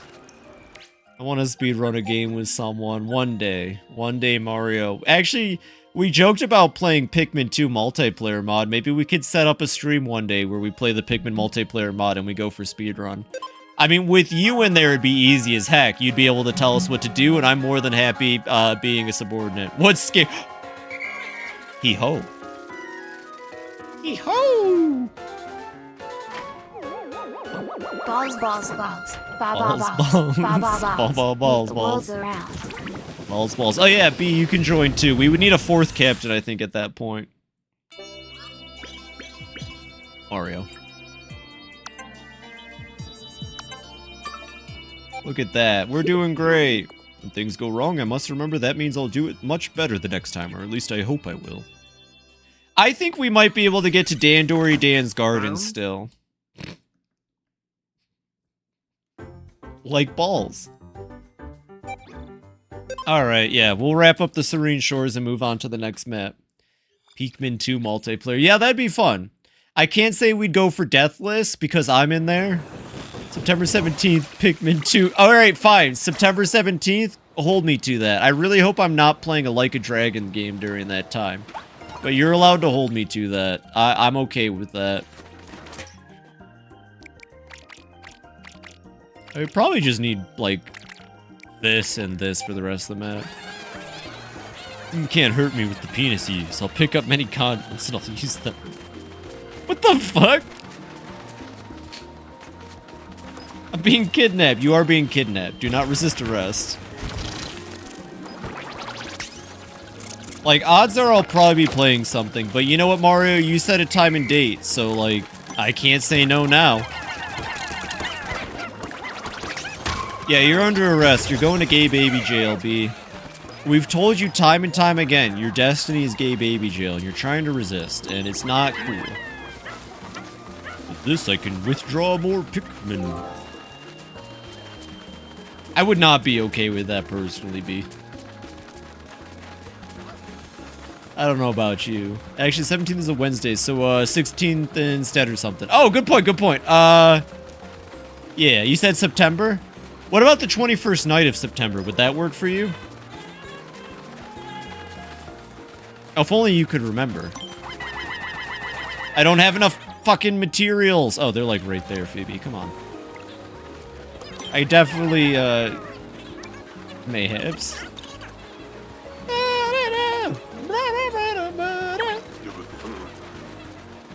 I know, Olimar. Cleast? Oh, hell yeah. Alright, then it's set. September. Cleast, Spoon, Mario, and I are going to attempt Pikmin multiplayer speedrun. Is that Olimar? It sure is, Gip. Would you still love me if I was a material girl? Well, Juno. How could you not be when you live in this material world? And everybody's living in a material world. All I think about is Elite Beat Agents when I hear that song. And his loyal companion Vines? Yeah. Send me no lag, I'm already debt-free. Let's do it. Hell yeah, this is happening. Ah, yeah, this is happening. I'm excited. Cause everybody's living in a material world. And I am a material girl. I learned a lot of music from Elite Beat Agents. I'll be real, Elite Beat Agents rocks. I would love to get my copy of it back someday and play it on stream and gush about how great it is. And how I wish they would have tried to make an Elite Beat Agents 2 or some shit. Well, nobody's living in a material when you're not a material girl. Well, that makes sense actually, because we're all in the Matrix. Who are beating their elite agents. Do voice clip redeems? What do you mean voice clip redeems? Like how I got Kiryu set up or TTS? Me. Yeah, like Kiryu? Oh, to be honest, I just, like, I have recording sessions. I haven't done one in months, and I have a bunch of Kiryu lines written down that I need to do. Ow! But, admittedly, I just sit down, I record them as MP3 files through Audacity, and then my friend Biz, who's like one of the coolest people in my life and one of my best friends ever, just kind of randomly sent me that Kiryu photo. I don't know where he got that Kiryu photo. I have never been able to find it on the internet. He just sent me it one day, and it's powerful. So my feet are dead again. 8.5 hour shift. Mario, I feel like they're running you way too fucking hard, and I don't know. I don't know, man. Maybe I'll do Carl Weezer. It could be funny. Oh yeah, Olimar doesn't do the little thing with the sound effect anymore. At last, I've collected all the ship parts in this area. I'm only a few pieces away from a fully repaired dolphin. So as tomorrow, I'll explore a new area. I'm pretty sure that's it for this map, yeah? We're done? We're done, we're good, we're done, we're good, we're done. We're good, let's get the fuck out of here. Let's get the fuck out of here. Part-timers almost working full-time hours. Well, they should just offer you a full-time position at this point, Mario. It's kind of ridiculous that they ain't. Voice is cracking ain't so much anytime. Have you been practicing your voice too, perhaps? Because I'll be honest, doing voice practicing and voice feminization has definitely made my throat feel different. I feel my like, I think I feel my larynx for the first time in my life. Want to start fem voicing? Well, there's always places to start. I recommend Elle's voice training guide on Reddit. That's a very useful... Oh. Fair enough, Juno. You'll figure it out. I honestly feel like even after all this practicing, I'm gonna have to go hire a professional trainer. You just want to be a girl already? Yes, every day of my life. I've been feeling some really hard dysphoria lately. It sucks. Long last, my goal of collecting all the missing SS Dolphin parts is within reach. According to the SS Dolphin's radar, last pieces are inside some kind of giant structure. Life support system is reaching its limit. This is my last chance. So I got to the wall in the current Savage Tier 14. I got there fast. Well, that's fantastic, Gib. I'd rather not talk about 14 just yet. I'm still not ready to get back into it. But that's fantastic. I miss raiding. I had so much fun raiding Pandemonium. And honestly, the Coliseum is so interesting aesthetically. You can do high pitch already because I've been talking to my cat that way for years. Fair enough. Hell yeah. Kind of zone out when I feel that way. I've been feeling chest pain, which is funny because I'm not taking HRT or anything. I think genuinely my dysphoria is bringing me pain just because I don't got boobs. Take 5 more pink months before Grubs finishes this game. One day. One day. Oh my god, it's just like the beginning of the game, everybody. Fun fact, they make you replay the tutorial of this game again. I need chest pain. It's not fun. The boob kind. There you go. Like, I definitely feel that it sucks, honestly. Yo, we're the heroes! Sonic Heroes, Sonic Heroes, eating mayonnaise off of Eggman's face. Sonic Hero. Oh, something about this area is different from the others we've explored so far. Oh no! What could be causing the Pikmin to do this? Sonic Heroes mentioned.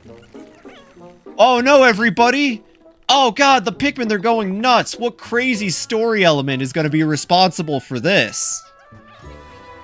I can't believe they make you basically play the tutorial again. I think it's absolutely hilarious they make you play through the tutorial again in Olimar mode. I mean, it happened, it's part of his story. That can't be a good sign. The Pikmin don't usually scurry off like that. I suppose I'll have to call them back while I search for the missing ship parts.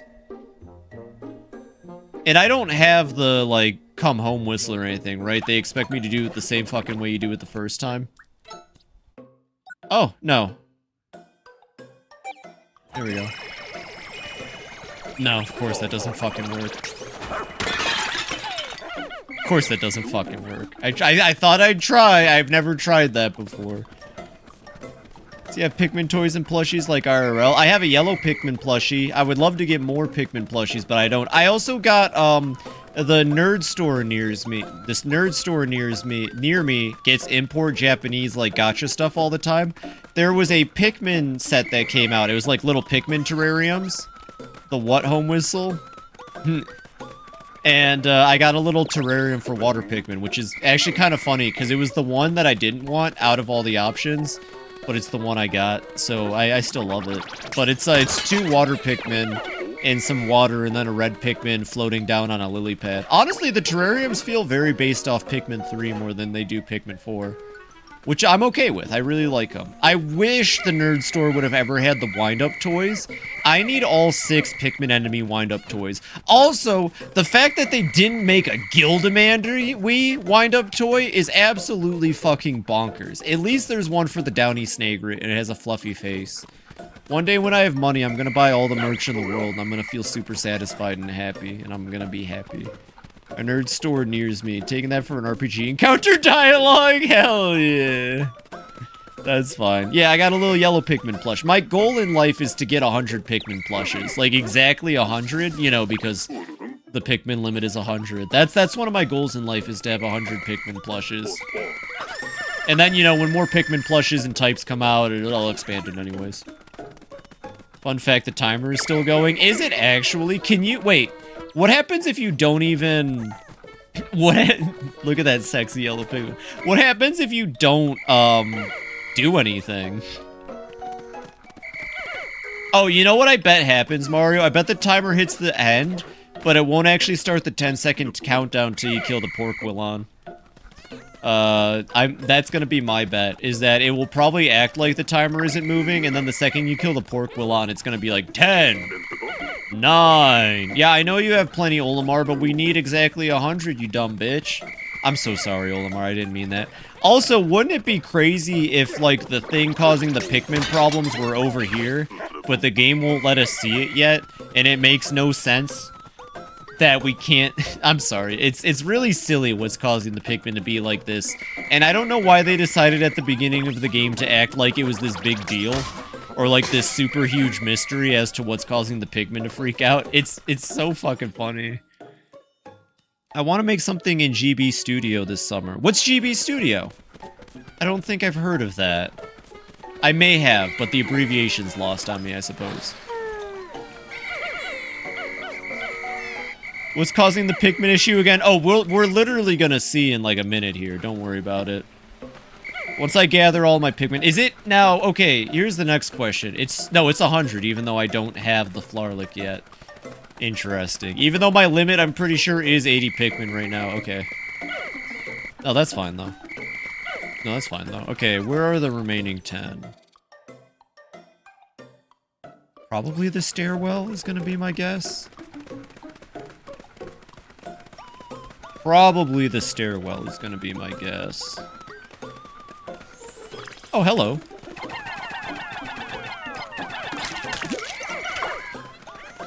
I don't know, it looks like the, I don't know, Game Boy Game Maker. Oh! Like, you just make Game Boy games? Yo, that's cool as heck, actually. I've never heard of that. Pikmin make good accessories. They really do. I tell you what, I don't need those remaining 10. They can go die in a fire. FNAF mention. That does sound really cool. Alrighty. Here you go, everybody. It's the hardest button Pikmin. It's the Porquillon. Give it up for the Porquillon. Weehaw! Fuck, I missed. Give it up for FibiTanuki / Phoebe, the best streamer ever. Bitch. Let's go, Porquillon! Alright. No, this is not the thing causing disturbance. All visual too, so no.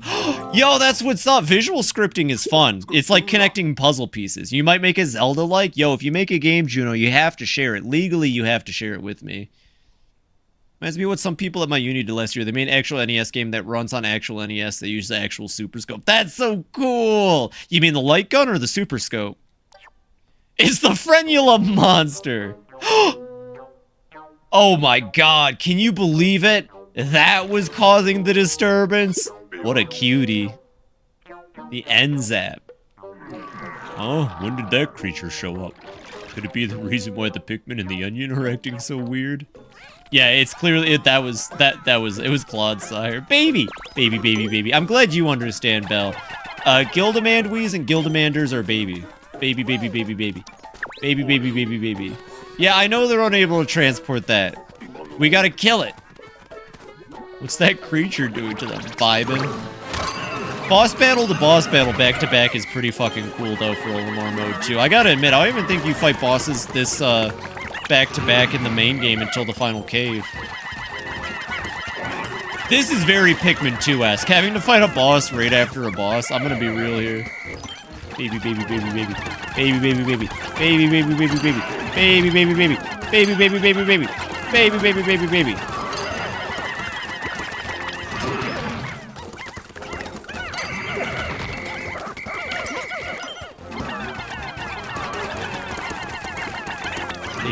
Baby, baby, baby.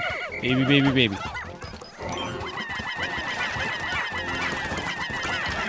God dang, this thing has a lot more health than I was ready for.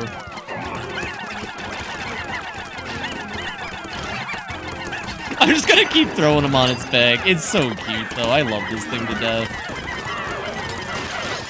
I like what the new boss music was going for, but hearing the old one in this mode, that's the thing. They did such a good job remastering the Pikmin 2 boss battle music for Olimar mode. It makes me wish it would show up in the main game. I do really like the drumline music in the main game. I really do. But that song is fucking iconic. But for mine, maybe like between 5 or 10 euro. Okay, bet, Juno. Gildaman balls. Also, could that guy be disturbance to anything? Thank goodness, the Pikmin and the Onion seem to be back to normal. Yeah, they act like it's a big deal in the tutorial, and it was just a Gildamander. It's just the same one from Pikmin 3, is it? I thought it was different from the Pikmin 3 one, but that's fair. To be fair, every time it plays in Pikmin 3 Mario, it usually goes down like this. And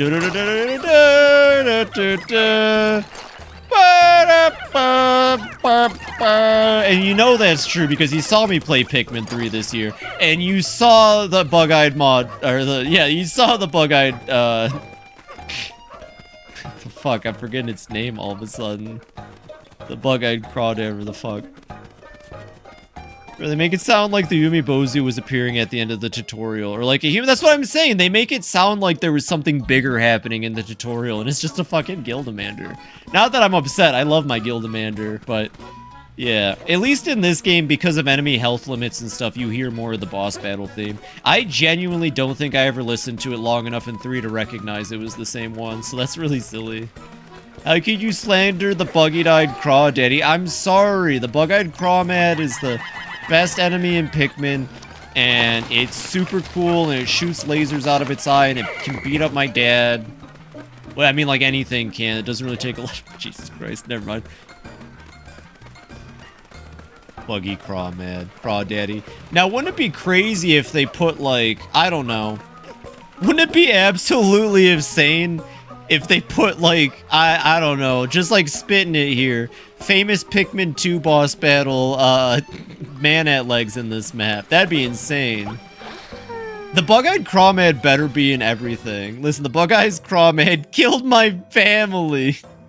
How the fuck am I expected to get back? Oh, there's like a platform over there, I see. No, that's not what that platform. How are you? Oh, is it?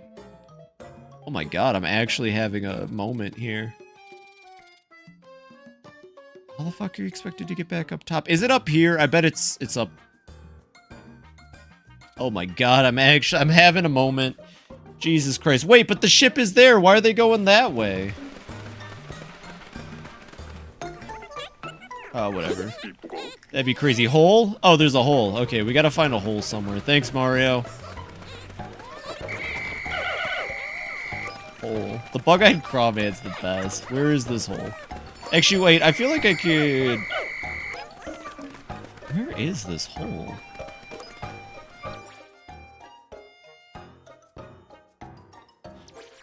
Is it... Pikmin crochet pair. Number 10! A Pikmin 3 blanket. There's a hole back up to the onion for the Pikmin. Oh, yeah, I don't... Oh, I see what you're saying. Oh, yeah, they wouldn't take the fan. That's fair. There's a snoot whacker just kind of hanging out. The hole must be... over here, then? Into the table. I just don't remember this map at all, honestly. Jesus Christ. Just use a fan. Yeah.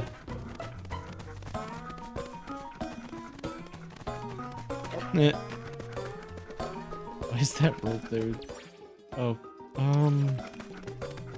I'm actually drawing a blank. Where the heck am I supposed to be going right now? I mean, I guess I could have just followed the Pikmin. Fan on table is safe, I think. Fan on table. Do you mean copy of Pikmin 4 is unique? Is it... Oh my god, look at that. Is that... It's not this fan. It was 100% in fact that fan. Sorry, everybody.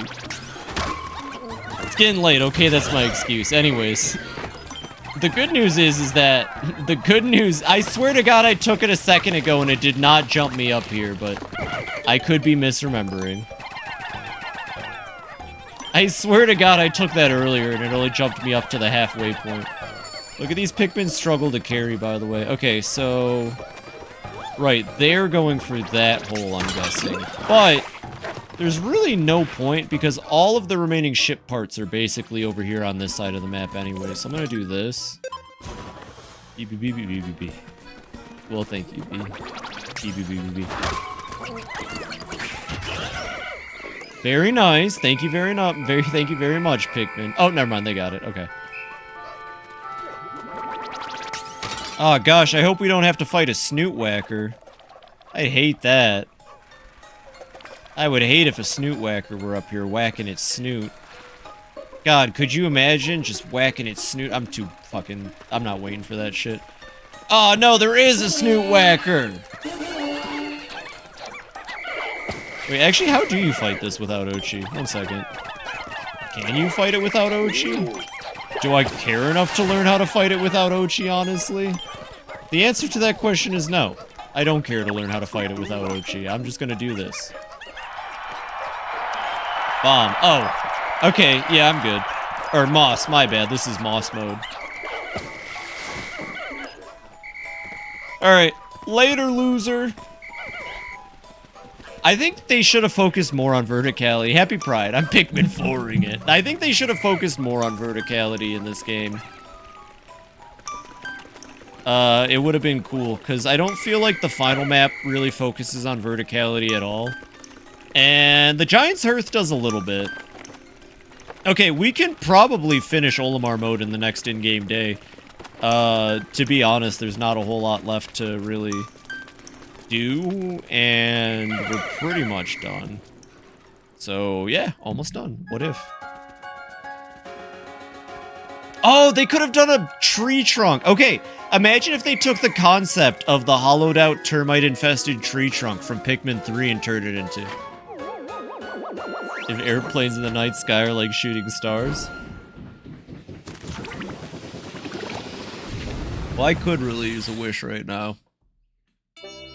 Anytime I hear that song now, I just think of Mordecai in that Twilight Sparkle, the horse.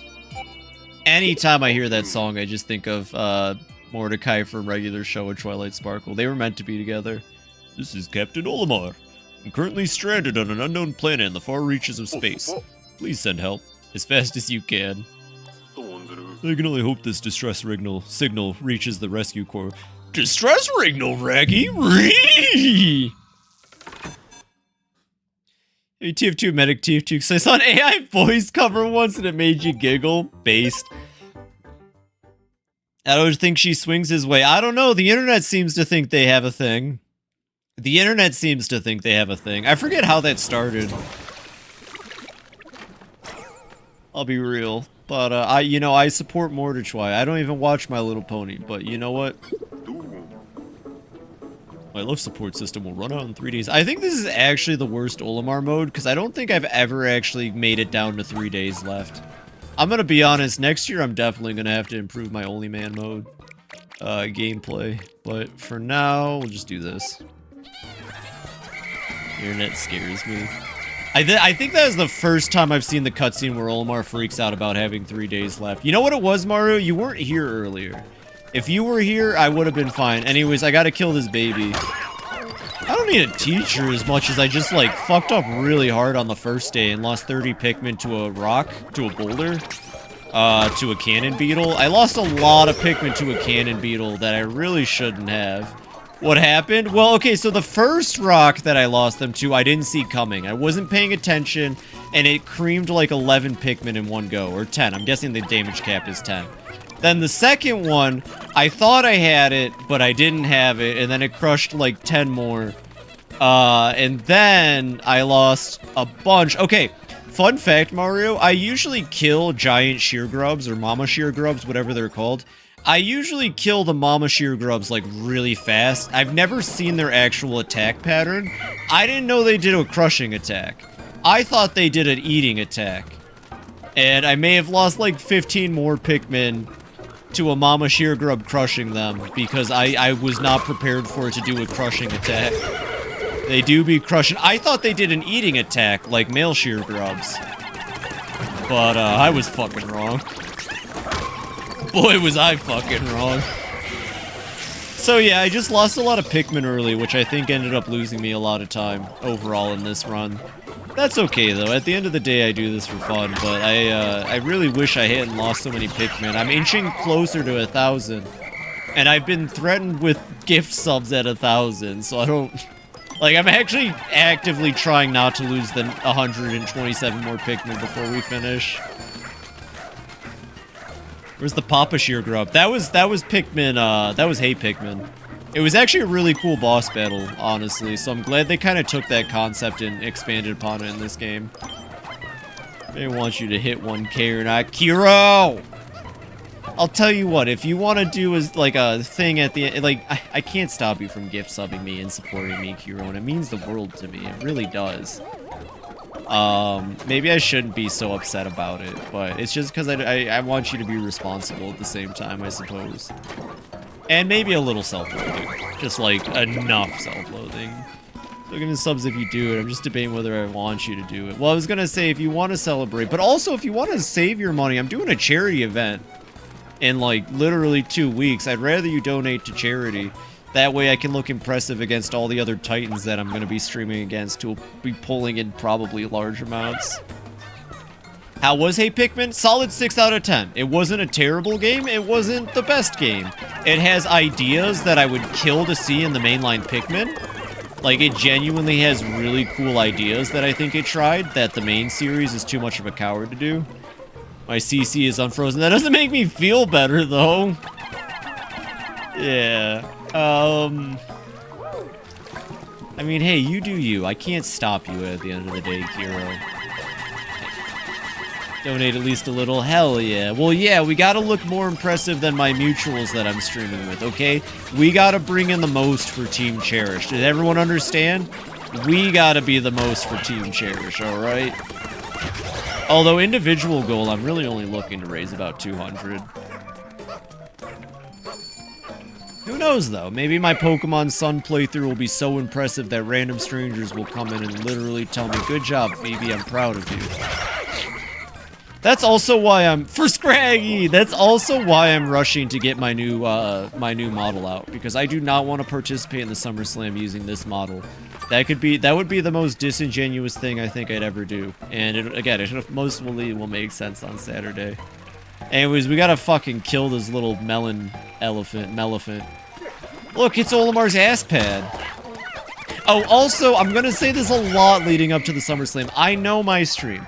I know all of you, and I know how it is. I was a little upset with how we were for the Donchi Days demo. This is a charity event for children. We need to be responsible, and I'm holding myself to that standard. If I can go the whole Sun and Moon playthrough without saying fuck, shit, piss, cum, all of that, then I want a respectable audience during that. I might even have to put some words in place, or some sensors in place. I might actually have to kick Nightbot and activate it. You know, love and kisses to all of you. But I know the stream I run, I know the expectations I set, and we're gonna have to kind of brave them. I remember I used a lot more family-friendly last Pikmonth. Yeah, well, I kind of come into myself, and I'm okay with being a foul-mouthed gal. That's just who I am. I'm from the mean streets of Detroit. No, I'm not. I lived 45 minutes away from Detroit. I know I'm foul-mouthed. I don't mind being foul-mouthed. I think it makes me special in a way, but, like, you know. What the dump? Yeah, exactly. Let's get some Adventure Time level, friendly... Bada boom! Hey, she's walking here! Well, you can set that up. Well, at least not Nightbot. Well, I know you can help me out with that, B, and I'll definitely... I hate to ask this of you, B, but do you think you can be here for... And I'll have a schedule out by the end of this weekend. Can I ask that you be here for me for that? I sadly cannot swear. Juno, you've never swore once in your entire time being on my stream, to be honest, you know? I get that. Oh, wait, we left a treasure over there. Shit. Watch, we're gonna end up having to go an extra day because of that treasure. I'm calling it now. I just say, Arma! Olimar. My mom's from the Detroit area. Do you think you can be here? Yeah, B. I've been thinking of taking a break anyways. Well, don't take a break on my part, but, like, I don't know, if you could maybe rework your schedule or something on my behalf. I trust you enough. That's not trying to bully you into doing it, though, of course. If you can't, you can't. And maybe I'll pick up somebody else to be a mod for that, just for that. Sadly, it's physically slightly uncomfortable. I can try and thinking. Oh, wait. What did we do wrong on the Donchi Day? Nothing too bad. Wait, where the fuck are the rest of the Pikmin? There they are. There was just a little bit of swearing. There was a Moro Q top tip that was said that I felt like maybe... Because, like, Donchi Days is a very PG, kid-friendly game. So when I say, like, we gotta keep it PG, kid-friendly, I mean, like, not even balls. Alright, 1 second. I will allow that, though. Although I know you could have done it, B. I'm sorry. I'm still used to allowing those things. Well, thank you. You just got all that out of the way.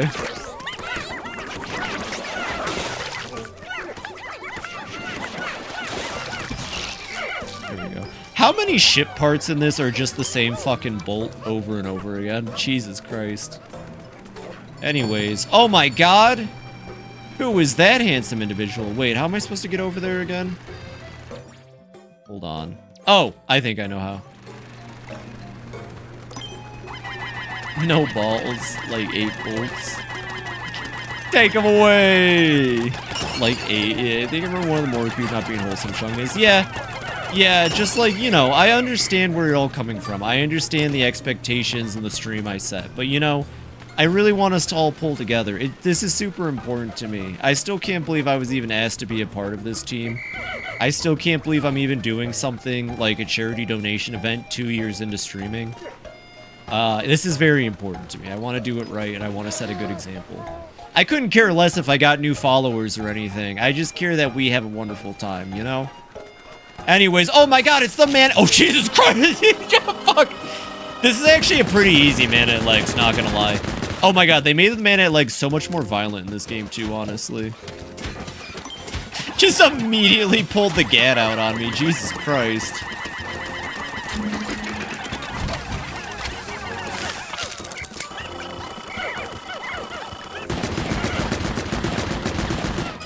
Oh no, I did lose a Pikmin.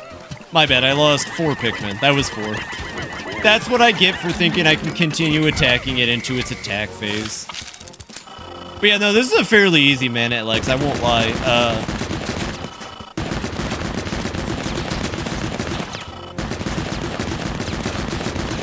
You done yet? Okay. Which days am I taking donations? Every day. I'll be streaming every day.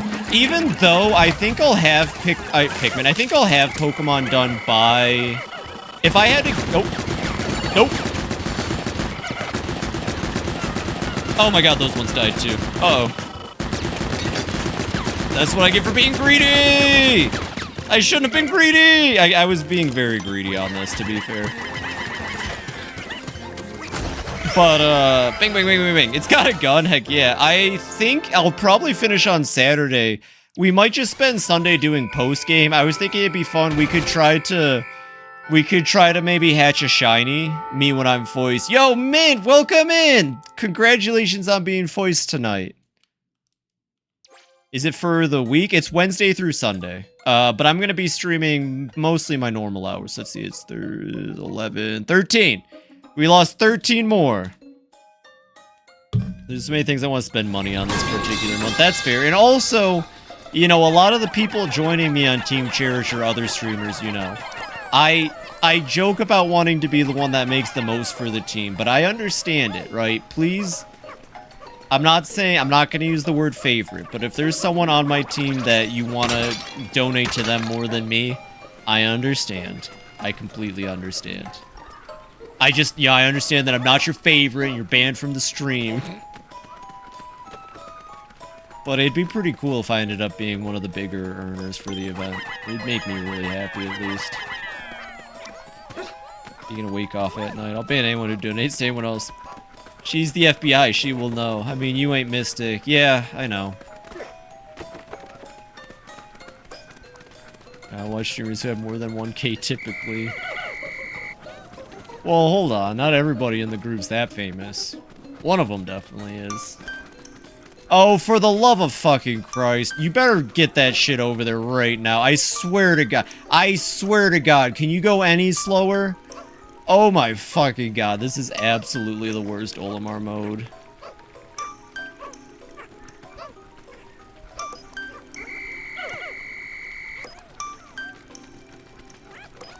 Miss the Mori girl Tanuki, but I'm excited for your clown Sona. Me too. I'll be honest, I can get into it a little bit. I never really was set on being FibiTanuki. Well, I appreciate the sentiment, at least, B. But it's true, though. Honestly, I never really was set on being a Tanuki. I was just told that half-animal VTubers work by the person who made this, and it alliterated well with Phoebe. Playing Delta on Discord for some friends. I spiraled down I'm gonna beat this guy because I'm gonna beat him. No spoilers! But you got this. I'm guessing it's one of the new super bosses. Ah, oh, Olimar's gonna fucking die.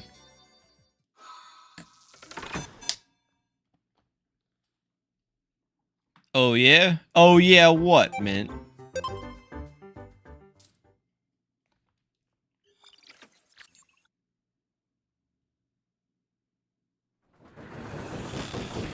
I'm gonna die? Oh, for the new ones? Yeah, it took me like 30 minutes to get Jevil back when I played the demo. Snowboarders are deal with your nuts in a poker game and lose them. Oh no, Olimar's not gonna make it, everybody! Alright, I guess we can end this in a kind of fun way. You know, Olimar, you couldn't have just, like, protected the base for fucking 10 more seconds? No, in Pikmin? Nah, I never die. We're gonna die! Look at Moss go. That's Moss's secret swallow technique. Skill issue, I guess. For not dying?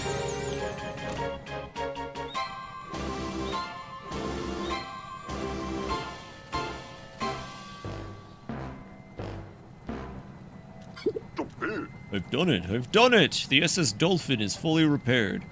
Finally, I'll be able to escape this planet. Yo, it's the Drake! Time has come to head home. Head back to Hakatate, back to my family. Yo, if that were the Drake... oh, we get to watch this. I'm glad they recreated the final scene of Pikmin 1.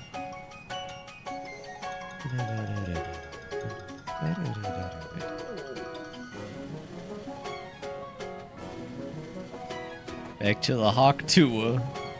Well, hopefully he gets to go back to his home planet of Hawktua. Wouldn't it be crazy if Moss, like, disappeared between this scene and the next one? Where do you think Moss could have gone? Oh my god! Moss disappeared between the last scene and this one! What could have happened? And they're gonna kick the shit out of a Bulborb. Just kidding, it's not exactly like Pikmin 1. The final scenes of Pikmin 1. True.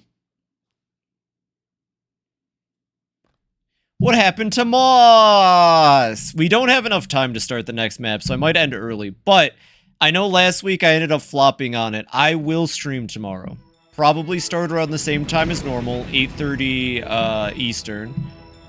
Because I need to get this game done by Saturday. And I know Sage Dandori is going to take a lot of time too. I know for a fact Dandori Sage is going to take a lot of time too. The takeoff was a success. But as I exited this planet's atmosphere, I realized that Moss had snuck onto the ship, and she was clearly suffering. I did all the nighttime missions before Olimar mode. I rushed to turn the ship around and tried to land. But at the very moment, my life support system failed. This kind of implies in regular Pikmin 1, Olimar landing in a different area changes the whole timeline. Fair, but... I mean, I just don't think Moss was ever a conceptual thing in the first place for Pikmin 1. You did miss the Prog, unfortunately. I kind of blundered around on it. There he is!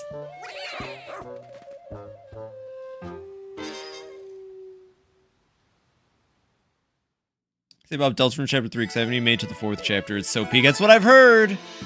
That's what I heard. I lost 64 Pikmin in Olimar mode. You know, that number probably would have been closer to 24 if I didn't lose so many before getting Moss. I admit, I definitely could have played it better at the beginning, but who cares? Next year, after I forget everything about this year. You know what I'm saying? You skill issue? I skill issued hard. Man, where have you been to put me in line and to remind me when I skill issue? God damn. Someone's got to be my detractor. 4 is peak after peak. God dang. I'll get to it. That's the story of how I was pulled back to this planet. Playing Deltarune Pokemon Infinite Fusion. You should play Pokemon Odyssey instead. The Smoky Prog now is the animation someone made of Father White Pikmin and Mother Mamuda giving birth to a Smoky Prog. Yeah, that PR4 pull tied. Yeah, it did. We're gonna end up playing Persona 4 Golden this summer. I won't wait for the remake. If it tied, I told myself if it tied, we'd play Golden. Welcome in, by the way, Aiden. You're picking your min? That's pretty hot. Not gonna lie. I appreciate you taking the time to listen to the entire harrowing tale. Thanks to you, I've been able to remember so much. When I first became a leafling, I remember seeing a very interesting looking cave. Must be around here somewhere. I'm doing it because you told me I should, you dingus. Aiden. We were talking about it, I think, back during Shin Megami Tensei, and I said I was considering playing 4 Gold, and you're like, you should do it, and I was like, alright, bet. If this is the cave he was talking. Alright, actually, I kid, everybody. I'm gonna stay up until midnight my time, because fuck work, and we're gonna do Dandori, Leaf, Sage... Oh god, Mario, do you remember the level from last year? I'm not ready. Every time I've played this game, I'm not ready to play this. You know what level, too. You know exact... Like, I'm fine with the Dandori challenge. Like, Sage Leaf's challenges aren't that hard. There is one floor, but if we head back to Yosuke romance, there is one floor, and Mario knows because him and Grubbs were there last year watching me flounder for like an hour on it. And I'm not ready. I don't even think that's the hardest floor, honestly. I just struggle with it, like, momentously. They should have put a hidden boss battle back here. You know how you can pull out Pikmin in the area here? I would have totally hit, like, an enemy or a boss battle back here. That's all I'm saying. I would have hit a monster to fight. A missed opportunity. So yeah, we can't really do nighttime because there's no available nighttime missions. So I guess we'll just kind of wrap up. Maybe we can read some Piklopedia entries. Daniel Dory. I'm ready. Maybe we'll just get Sage Leaf out of the way. No, because you need all the old Ochi upgrades if you ask me. Leafling made Olimar obsessed with Dandori. They don't explain it. We'll kind of get an idea about it. Okay. So, here's my best guess, Petite. Hey, I'll do this real quick. I'm Como, an ecodryologist. The environment on my planet is well below standard. The water quality and natural purification systems are devastated. I'm here to investigate the water on this planet, use my findings to improve the state of water back home. Getting leafified was, scary. I can't thank you enough for saving me. You saved a lot of lives. I guess that means you're pretty skilled. So, leaflings, I think, are supposed to challenge people who return to this planet. He read some mental health books. So here's my best guess if we want to talk what Nintendo might be cooking with this lore that they'll never tell us. Hey, another Arachnord family. I would kill for that. My best guess is, and we'll get to this at the end of the game once we have all the Shepherd family logs. Something happened to Earth. All of these little space people left Earth and went around repopulating on different planets. Some sort of manifest destiny has led them back to this planet to reclaim this planet. Where do the Pikmin fit in? How do leaflings fit in? Where do the dogs fit in? It's all kind of vague and up in the air. But my best guess is that when you come back to this planet and fail, you're turned into a leafling to challenge the next people that come to this planet. Because eventually, a hero is going to come to this planet, and there's going to be 100 crazy worms, and that person is going to have good enough Dandori to save whatever fucking happened to Earth. That's my best fucking guess. They're from Earth, they could breathe air. That part doesn't make any sense too, but they are from Earth. They are from Earth. You definitely, like, they definitely dropped that with the final Shepherd family log. Worms! That all of these little people came from Earth somehow. Masochi and Majima are adorable. I wish dogs were real. Ow! But they don't really get into it. Visit Shepherd now. How many logs do we have? Masjima. Yeah, we don't even have the full family history. We're getting close, though. We're at Kane. Time can make it so they couldn't breathe. Yeah, especially if they left this planet and acclimated to other planets. Keep in mind, Ochi can clearly breathe the oxygen here fine. So, like, the dogs didn't evolve in any meaningful way. The dogs are clearly made to help with Dandori, by the way. Like, the dogs, yeah, we'll get into it. For those that haven't seen all of Pikmin 4, you'll see by the end. Shepherd family has lived with dogs from the very beginning, see? We understand that if we love and respect these creatures as we do our own, if we pay attention and observe their behavior closely, that we can break down the walls between our species and truly understand one each other. Much bigger, but still just enough where O2 isn't as toxic. Like, Phoebe beats 3 more streams if you do longer streams. Well, the plan is to stream tomorrow and get the Giant's Hearth out of the way. Friday is probably just gonna be Sage Leafling. Listen, I'm not gonna sugarcoat it, Mario. Friday might just be Sage Leafling, and maybe a little bit of the last area. A little bit of the last area. Because here's the other thing. The final cave in this game... The final cave in this game is like an hour ordeal, 2-hour ordeal, depending on how long you take it, right? The final cave in this game is not friendly in, like, the best way. 20 fucking floors of boss battles most of the way down. It's absolutely insane. Oh, speaking of which, this is a good time to continue to stock up. You know my answer to one of those boss battles in the final cave, Mario. You saw me last year.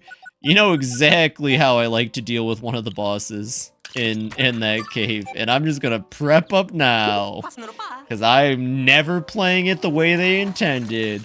Nintendo can suck my dick. I will never fight that boss fair. Just a little more, my Piclopedia will be incomplete. Let me know right away if you find any more cuddle bunches, okay? Now that we've rescued Olimar, we have Olimar's notes, which are like 80 million times better than Dalmo's notes. I'm just gonna be honest. You know, Dalmo, I love you, Dalmo, but you're not Oliman. I want to see what Oliman says about the Fluttertail. The cooling cycle in its body uses ammonia as a refrigerant to chill the moisture it absorbs from the air until it reaches a supercooled state. By then spraying it out of several vents on its belly, the snowflake Fluttertail creates a delicate cocoon out of ice to both protect itself and freeze its prey. Its rolled up, spirally proboscis evolved from an upper jaw and can catch and tie up prey with the fine hairs on its annoying orange. Though it mimics a type of swallowtail butterfly, which we don't fucking see, the creature is actually more closely related to moths. One might extrapolate that its ancient ancestor was unable to adapt to the cooling climate and therefore went extinct. They said we have Olimar's nose. I do have Olimar's nose. Don't play in the Switch 2 will improve load times, maybe. That's for sure. I want to see Olimar's notes on Gildamander. The ore-like growth on its back is a coagulated bodily fluid that includes a substance similar to sparklium, which can make our mechanical sensors go berserk, to use the technical term. This living ore emits a scent that lures the creature's prey, so it's also important for their feeding baby. The lantern-like organ atop its head emits an electromagnetic waves that are known to affect Pikmin and onions, confusing them into thinking the Gildamander is their leader, allowing it to withdraw Pikmin directly from the onion. We never see it do that. Well, okay, we see it do that in the intro, but it would have been really funny if they had a mechanic where, like, a Gildamander slowly makes its way towards your onion, like the Smoky Prog from Pikmin 1. Chubuscus Fox. Imagine if they mechanically made a Gildamander go to your onion and pull him out. Grabs! Yo, how's the kid? Oh, I got shot. Oh, I'm bleeding. I'm dying. He shot me. I'm dead. I'm dying.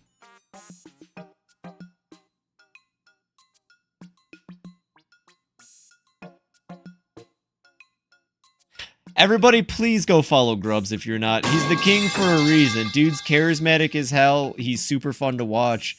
And honestly, he's just got a great sense of humor. Please give the king a follow. He's also one of the first friends I've made on Twitch. So, like, he's pretty fucking epic if you ask me. What were you playing tonight? And he needs money. Yeah. Go download Starfleet extra command spoon. No!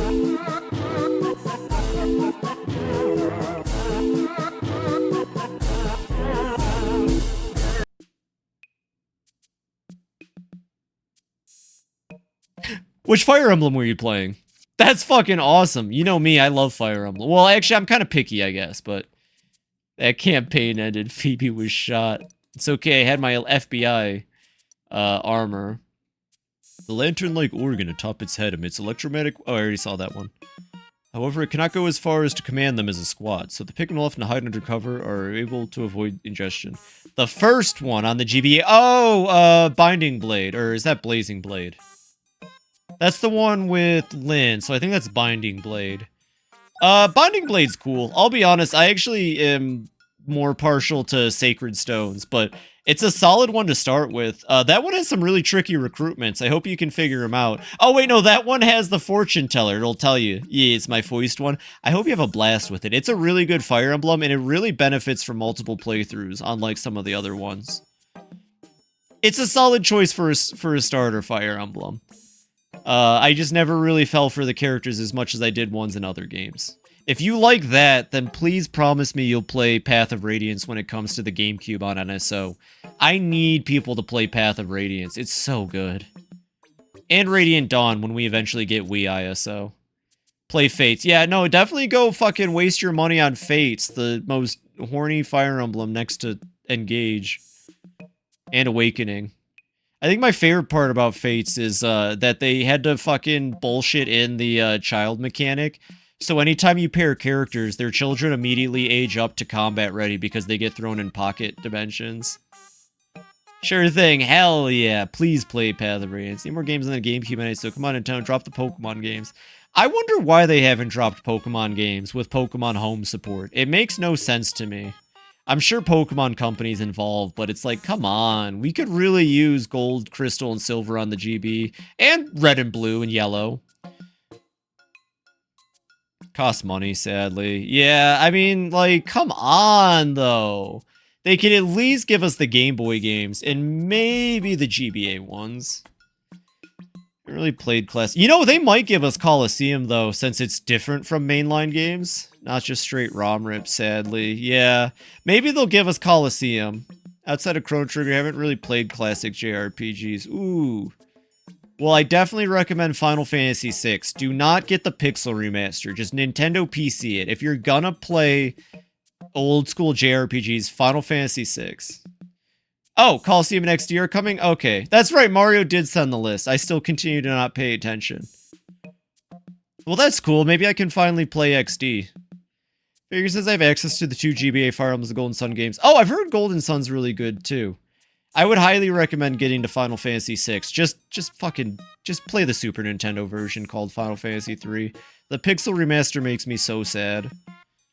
With one little gold-colored stone on its back, it toddles about, lantern flickering cheerfully. It doesn't intentionally deceive Pikmin or our sensors. They just respond to that gold-colored stone. Only the adults tend to be intentionally deceptive. Oh, that's Dalmo. Fuck you, Dalmo.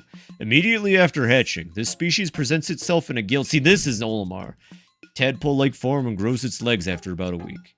This juvenile Gildamander specimen is estimated to be about 1 month old due to the present. It is baby! Baby! Ore-like growth on its back and the fact that it already has emerged onto land. The living ore has substances similar to treasure within it, a peculiar scent, and has an effect on both sensors and Pikmin. However, the lantern organ on its head is still underdeveloped and can only emit a very faint electromagnetic waves. For this reason, juvenile Gildamanders often hide out of sight to avoid Pikmin attacks. About to start a turnabout time trial. I hope I don't get spoiled on anything. You shouldn't get spoiled on anything for the final case, but I don't remember. That's own time. Whole beast of French. I want to attempt to play in release order. That might not be suggestible, Grubs. Final Fantasy 1's fine. Not a lot of people like 2. If you're gonna do an order, just hear me out. Please don't do the Pixel remasters. Play Final Fantasy 1's PSP re-release, Dawn of Souls. Same goes for Final Fantasy 2. Play the PSP release, Dawn of Souls. Final Fantasy 3, buy the 3D version on Steam. Final Fantasy 4, buy the 3D version on Steam. Final Fantasy 5 and 6, pirate that shit. Final Fantasy 7 through the rest, I think they're all on Steam, so you're good there. Trust me, as a Final Fantasy fanatic, and it being one of my favorite franchises, I promise you do not want to play the Pixel remasters. Trying to make that redeem. Oh my god, Triggerfire is being... I wish I could help you. You're doing it through not Streamlabs, I think. Mine was a pretty easy setup. And I apologize that I misunderstood what you were saying in the chat. Oh, wait, you're talking about that redeem. Oh, you're talking about that redeem. Never mind. Good luck with that. Anyways, I want to see Olimar's copy and paste burrowing Snagger thing. I'm excited to see that redeem. I can't wait to be like the animatronics after 3 a.m. Yeah. Well, maybe quirky isn't the right word, but I don't want to really give it away. Anyways, time for copy and paste Olimar thing that they've been using since Pikmin 2. The majority of snagrid species lie in wait to ambush and capture prey. With a body type that perfectly adapted to such sudden strikes, it violently attacks small surface-rolling insects. Distributed across a relatively wide range, subspecies of snagrid suited to the varying soil conditions have emerged, making snagrid the most geographically represented species besides the bulborb. He says in a fucking game where there's only 4 burrowing snagrids, my bad, 5 burrowing snagrids total. Yeah, Louis' notes. We'll read some before we end. Yo! Danicorn! Welcome in! What were you up to tonight, Danny? Old Danny told me to tell you she's infertile. Well, nothing wrong with that. Gaming weirdo, thank you for the follow. Everyone from Danny's stream, and Grubs' for that matter. I'm FibiTanuki. I'm a variety streamer. I play a lot of games. Right now I'm about to wrap up, but I was doing some light Olimar reading. Thank you for the raid, Danny. What were you up to tonight? Congratulations and or sorry about the infertility. For me, that sounds like a bonus. I would rather not have kids, but you know. Playing Pokemon for the first time, which one? Since you're here, any updates on the Pikmin thing we were talking about? Ooh. Heck yeah. Anyways, this is the same fucking thing. And yes, Olimar mentions the burrowing snarrow, an enemy that he has talked about. Black 2, that's a fucking great game. Hell yeah. I hope you're having fun with it. Thank you very much for the raid. And thank you for the follow, weirdo. I play a lot of games. I've been doing Pikmin as part of my Pikmonth, but this should be wrapping up on Saturday. And then I'm going to be doing a charity event next week. And then after that, we're going to be starting Dark Souls 2 and Iconoclasts. Fertility is just one of the topics that came up. Dang, it sounds like you have a stream similar to mine. We talk about the wildest shit on this stream, let me tell you. Check Olimar's description for Jumbo Bulborb. Okay, I can do that. I'm just so upset that they refuse to tell us what the burrowing snarrow is. Your friend's friend made Iconoclast? Based. Nova played it, and it's one of her favorite games, and I want to play games that she's played since she's played games that I've played at this point. Also, B likes it. And 9/11, can't forget that.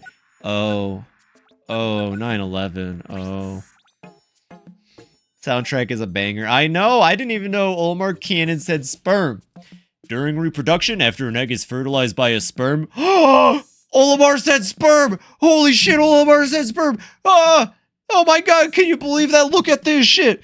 Olimar said sperm, what the fuck? What the fuck? Olimar said sperm! Holy shit, we love sperm in this stream! Ah!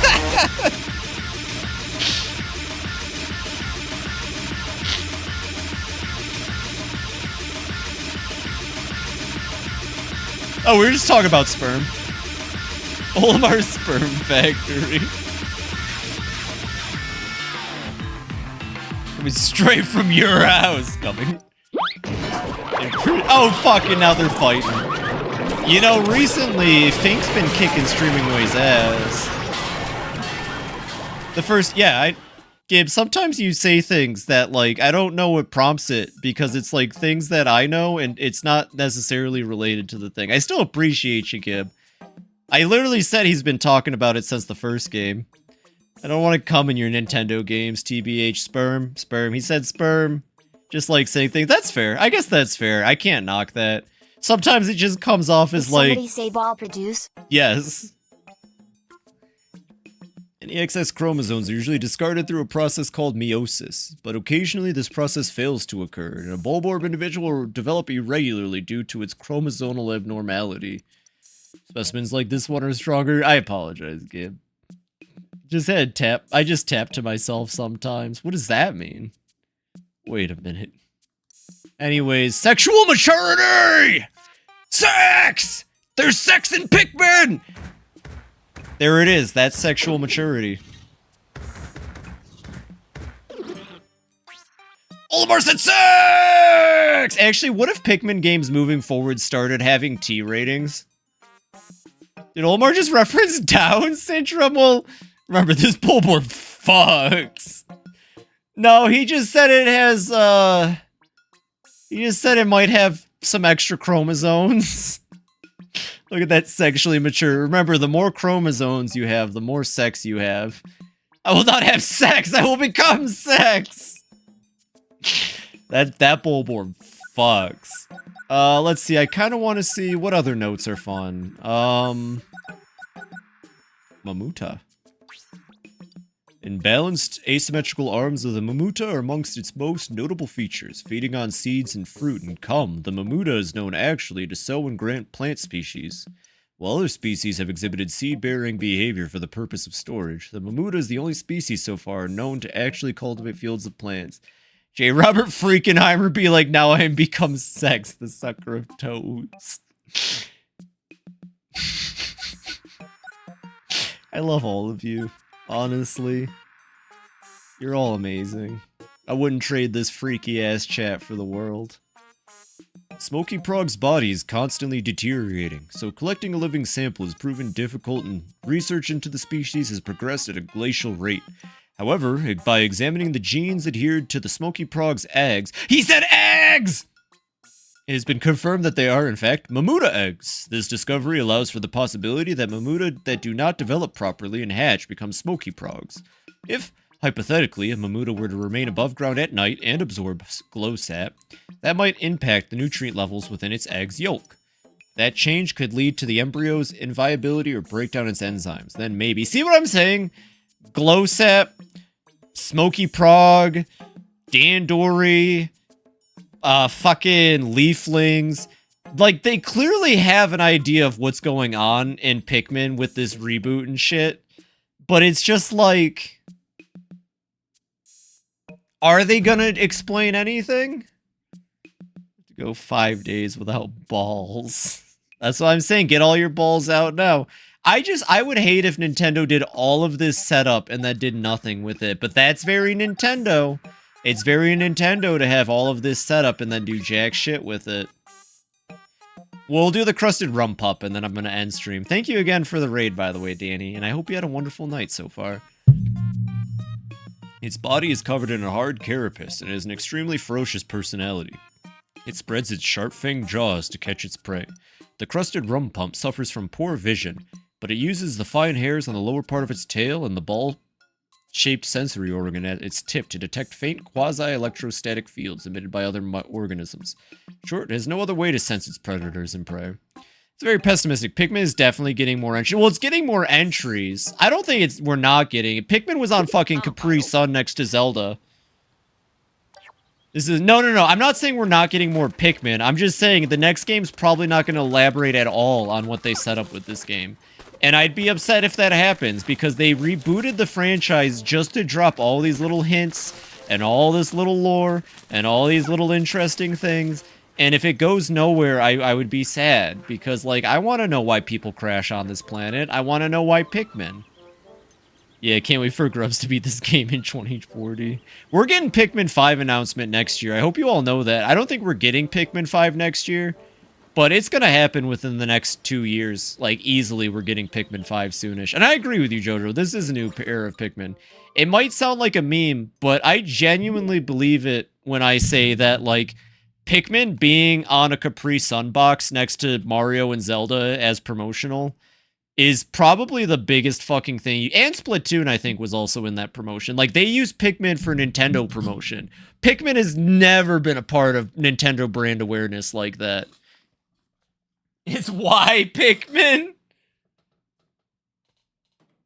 I think mobile Nintendo's done. I think mobile Nintendo is kind of being aired out. I wish they would have made, like, actual games for mobile instead of what they did do. Okay, Mario runs an actual game, Phoebe. Animal Crossing Pocket Camps. Actually, you can buy Pocket Camp for $10 and just play it like an actual game, which blows my mind. That's cool of Nintendo to do that. But, like, most of their mobile outings have kind of failed, and Fire Emblem Heroes is only surviving because of horny. Everyone's asking why Pikmin, but no one's asking how Pikmin. Louis dating sim. What if the next Pikmin you played is Louis? Like, just Louis. And that was the open world survival Pikmin. Louis would be perfect for open world survival Pikmin, though. Think about it. He would be the best character, and they could use the time to explore his, mental insanity. People crash on because Plasma Wraith is connected to Sea Creature. Nope. Gib, I'm not hearing it. I do not give a shit about Umibozu theory. It makes no sense. I'm sorry. Potentially just get killed and dismembered. His hunger meter would be off the charts. It's a survival crafting, maybe not crafting, but it's a survival. It's a survival. What's it called? That open world. That's what I'm saying. Survival open world is Louis, and you have a hunger meter. So not only do you have to kill enemies to make Pikmin, but you have to kill enemies to cook them. Actually, maybe crafting would be fun. There's too many survival. Yeah, that's why I don't want crafting. But survival open world would be great for Pikmin. Horror? Yes, because if you're not in a secure place at nighttime, you have to survive nighttime. Again, this is why I can't gush about games, because I end up coming up with ideas that are way cooler than what we get. It makes me sad. Let Monolith Soft cook up a mobile game. Most cinematic game on the Play Store. Oh, also that Dragalia Lost game already flopped. Pikmin is already a survival game, but it's not open world survival. Actually, Jojo, I'm pretty sure Pikmin 4 won Best RTS. Which doesn't make any sense. Like, I understand why you could classify Pikmin as an RTS, but, like, don't say that in front of Cleased. Yes, it does. I get why you can consider it an RTS, but it felt still funny because they said best strategy. I thought it won best RTS. God damn, people lie to me. So fight, because why didn't Nintendo publish a game have like no Nintendo stuff but had Mega Man Persona crossovers? Louis gets hungry after start fighting enemies with his bare hands. The less food you have, the crazier Louis gets. If you don't have enough food, Louis starts. RTS games do fall under strategy. I don't know. I feel like we should be more pedantic. Real-time strategy is different from strategy, if you ask me, but maybe that's incorrect to say. I mean, why not get more granular? Why spend 2 of the 3 hours of the Game Awards watching advertisements when we can get like really granular and like get into like subgenres and stuff? And also, I don't know, maybe represent more than just whatever AAA studios put out and whatever indie game is popular. Fun fact, you know I hate the Game Awards. I want to see Louis Attack on Titan where he beats the fuck out of a bullboard with only his hands, wearing a caveman outfit, playing Rules of Nature. DLC can win Game of Year. Does the category name even really matter? Let's get really granular and really, really specific and really drunk. I'm looking forward. We did watch them. Me, Cleast, well, actually a lot of people here, but we hosted a session, me, Cleast, Grubs, Nova, and Propane. I think I don't know if anyone else was there, but sorry if someone else was there, but it was a blast. It was a lot of fun. Grubs got plastered. Aiden showed up near the end. That's right. I know where this is going. Aiden was there. That's right. He showed up near the end. We're going to do it again. I'm literally, whoever wants to join me in shit talking the Game Awards. They announced Okami 3 was really exciting. Everyone was like, oh my god, Okami 2! Or that was in chat. We're doing this every year because honestly, I will hate watch the Game Awards. I ain't streaming that shit ever again. Yeah, I will hate watch and stream the Game Awards with whoever wants to join me. I fucking hate Jeff Keighley. He used to be such an important and cool figure in video games, and now he's just a fucking sellout. Never doing drinking game to the Game Awards again. Yeah, he's... Kill myself on camera. Fuck yeah! Let's see, who can I raid tonight? I kind of want an easy raid. I've been going for a bit, and I'm kind of tired, honestly. Let's, you know what? Hell yeah, we'll raid into Lucky Mike. Mike's a friend I made recently. He has a very fun... oh, he's already playing... well, okay, I will say this. You know what? I have my opinions on games. He was playing Pikmin 3, which I was hoping to raid into him. He is playing Fire Emblem Engage, and while I will never touch Fire Emblem Engage, I respect people who like Fire Emblem Engage. So we're going to raid into Mike, who's playing Fire Emblem Engage right now. He's a good friend of mine. I've had an opportunity of having him raid me a couple times. You know, him and I have probably some Blue Sky interaction. Oh my god, that map looks like it's from another game. What's up, Jojo? We'll raid into Mike, though. He's pretty cool. 4B, Fire Emblem Engage and best strategy. Good. Yeah, Fire Emblem Engage fucking sucks. I'm gonna just say before we go in there, I could not fucking care less about Fire Emblem Engage, but we're gonna respect Mike and we're gonna watch him play it because he's a cool person and he deserves that. And give him a follow if you could. I think he'd like that too. Thanks for the lovely stream. Thank you all for the lovely chats. I genuinely love that Pikmin 4 has been so successful. These are probably the best streams I've had just in general for my channel. I'm really happy. This was a successful ass Pikmonth and it's not even done yet. Thank you everybody for hanging out. I'm so happy I'm not gonna have to worry about staring at a camera for a while. That's gonna be nice. Cause I've never really gotten good at the whole camera thing anyways. But thank you for picking. I will always pick, man. We're going to go right into Mike. Thank you, everybody, for hanging out tonight, for being awesome, for just being you. I am so incredibly excited to be finishing Pikmin 4 this weekend and revealing the V2, and I hope you all are too. Let me think. I guess, yeah, I will be streaming tomorrow for real. Even if my friends try to bully me and get me to play fun Switch games with them and all that, I'm going to stream tomorrow because I think it's the only way I'm going to be able to get this done by Saturday. That might be an overestimation.